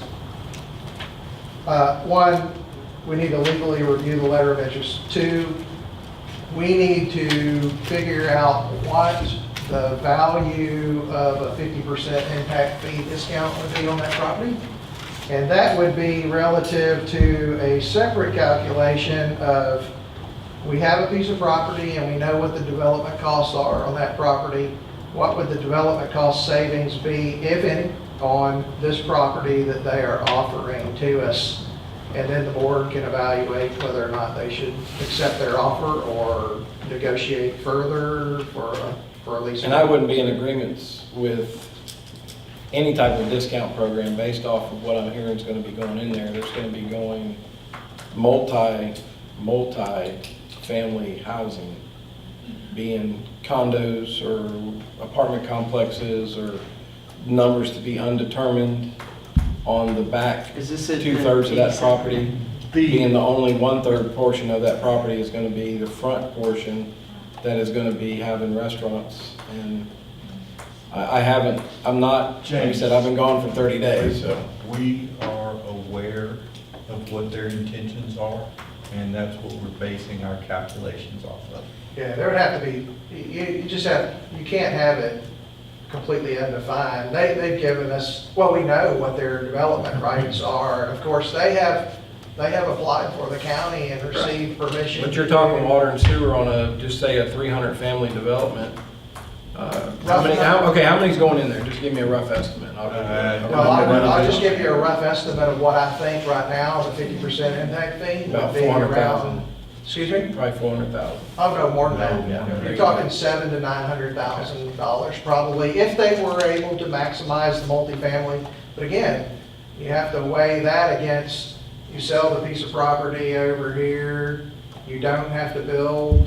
The last time we did an estimate, it was over $1.5 million. But you're building either way. For the- You're building there, so it doesn't really matter. You're building somewhere. That is correct. So cost here, cost there, it's the same cost. No, It's no. not the No, same no, cost. no, no, no. How is it not the same No, cost? no, no, no, no. The difference between the locations have a The difference between, lines. if Clinton's standing there in the hall, but he gave up, went set back in office. If you ask Clinton, there is no question where this should go. It's that piece of property on 87 and 98 is where it should go. But again, because it should go there doesn't mean it can go there. Y'all are gonna have to look at what the numbers are once we develop them, and then you can. Now, the elevated storage tanks, they're just wanting the rights to advertise on it. So we'd have the ability to sell cell phone towers to be bolted to the tank like we do with our other tanks, lease them. That hadn't been discussed, Will, but certainly we would own that. So assuming that there was. A need I for would it. think that there was no, if they, I don't know what they want to plaster on the thing. A cell tower would go above it, you've seen the arrays. Right, that's what I'm just It saying. So we still have the ability to sell the cell tower Sure. rights. Okay. I would think we would want to keep that right. Definitely. All right. Phil, There's you're- there's a million terms of a lease agreement that have to be worked out. Yeah, this is- The first thing you gotta do is evaluate, we know how much it's gonna cost to develop a piece of property we got. We have a piece of property because there were no other options. We had the ability to buy it. It's a low piece, it's gotta be filled, there's wetlands on it. It's a long way away from where we need to deliver the water from the booster pump station. There's 2 big lines that have to be built at extraordinary expense. You have to weigh the cost of that against what you think the cost will be to develop on the piece that they want to give you. If the cost to develop on the piece they want to give you is extraordinary compared to over here, it's gonna be a no-brainer. You're just not gonna do it. Or you're gonna further negotiate with them. I mean, I'm absolutely certain, if you look at what they want value-wise for that, they're not just asking for land value. They know what they can do on a piece of property, and it's worth more than just the raw land value. So, the market is theirs, but you have the ultimate choice at the end of the day. And So, right at the end of the day, how much property are they giving us an easement to? I don't Actually, even know the answer to that. I would, just from looking at it, without having thrown a scale on it, maybe 1.5 acres. So Phil, I mean, you're just giving us a notice right now, No, yeah, right? we need Yes, more there's a detail. letter addressed to Daryl as the CEO that says, we'd like to consider entering into this letter of interest between the parties. And here are some terms that we believe have to be addressed, or more, they're more terms that, here's our offer to you of what, that's what we want. But we don't need, you're just giving us a verbal notice right You're not now. doing You'll anything. provide us more details. They before- originally submitted a draft of this LOI that had an expiration date before the August meeting, or right at the August meeting. Yep. And we told them that doesn't work, the board can't act until that August meeting, so they revised the letter of interest, and my understanding is the new copy has an August 30 deadline, which would be after the next board meeting. Okay. So y'all get that, y'all get to act on it and look at the value of the next board meeting, and decide whether it's a great deal, we'll take it, it's a crappy deal, we're not gonna take it, or, you know, maybe we negotiate further or do something like that. All right. Is that it? That's all. Let's move to member forum. Do we have any members that would like to speak for 5 minutes? We got one, Joe Aguirre. He already He left. left. Okay. Don, okay? Got it. Is that it? That's it. Make a motion to. Right, got somebody here. I'd like to make a couple of suggestions, if I may. Okay, you guys think, Gio. My name's Gio Mayer, I'm 6931 Turnberry Circle.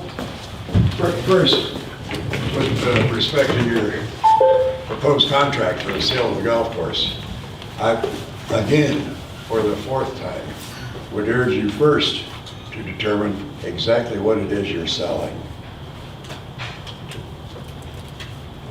You need to do that before you prepare a contract for sale. You need to know how much acreage you're selling, how it's divided, what problems there are, all of the things that you need to know what you have in your sales package. That's one recommendation. Second recommendation ties in a little bit to you were talking about earlier about depreciation, amortization.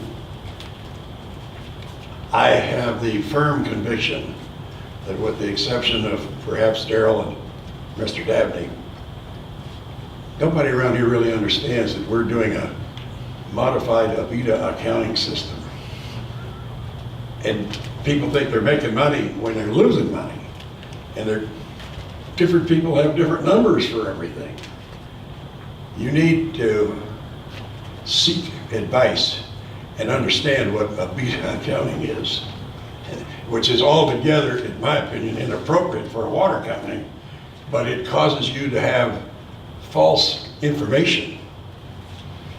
Now, Daryl's too busy to explain that, and presumably Mr. Dabney too, but you have an accounting firm who can give you a little seminar on that. And you would be astounded at what you learn. Third suggestion, probably the single most important asset that you have is Fairpoint. It doesn't reflect on your balance sheet as your most important asset. But when you think about it, and what the potential is there, and what additional water they're allowed to pump, and the potential value of that water in the course of the next 20 years, you're talking real money. And you got a third partner who's slick, is the best attribute I could use to describe them. You already have plenty of problems with them, but when things start to really get juicy with Fairpoint, they're going to be a tremendous burden. And if you look at your agreement at Fairpoint in 2023, that whole deal can be reconstituted. And somebody with some real business smarts and some acquisition experience needs to be prepared in 2023. And you'll have an opportunity to take control of Fairpoint. Because the other thing that distinguishes your slick partner is they haven't got any money. And you do. And you want to make some real money, that's where you can make it. That's it, thank you. Thank you, Jim. Thanks, The Gio. one thing, Gio, you are correct with one caveat on the 2023 deal.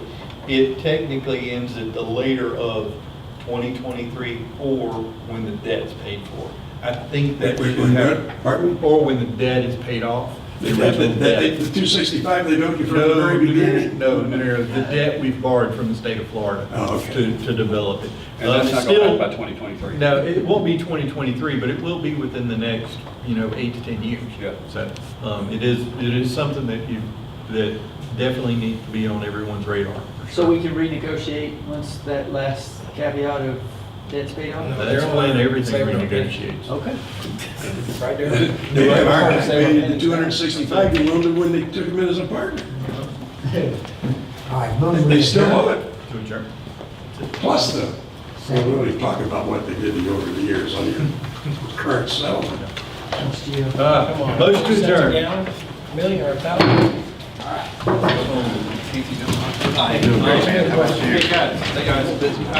Thanks, Jim.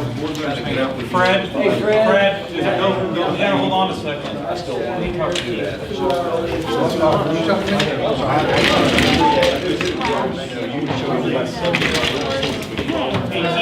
Hey, Mark? Mark? We all need to talk, I'm going to leave. Grant? Gio, remember, I'm just an old country boy. Don't tell people that I have common sense. We going over there? Yeah, just come on over here. I'm sorry. I said, I'm just an old country boy. Don't be telling Mike, me look, I that. can say Sandy. Yeah, you can't do that. Mike,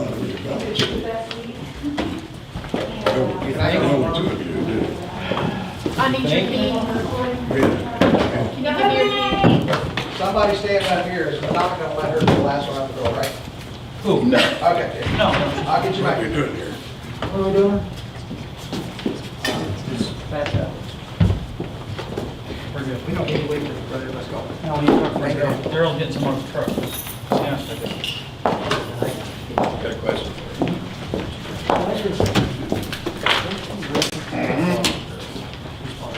County. A bid. It's a different accounting process that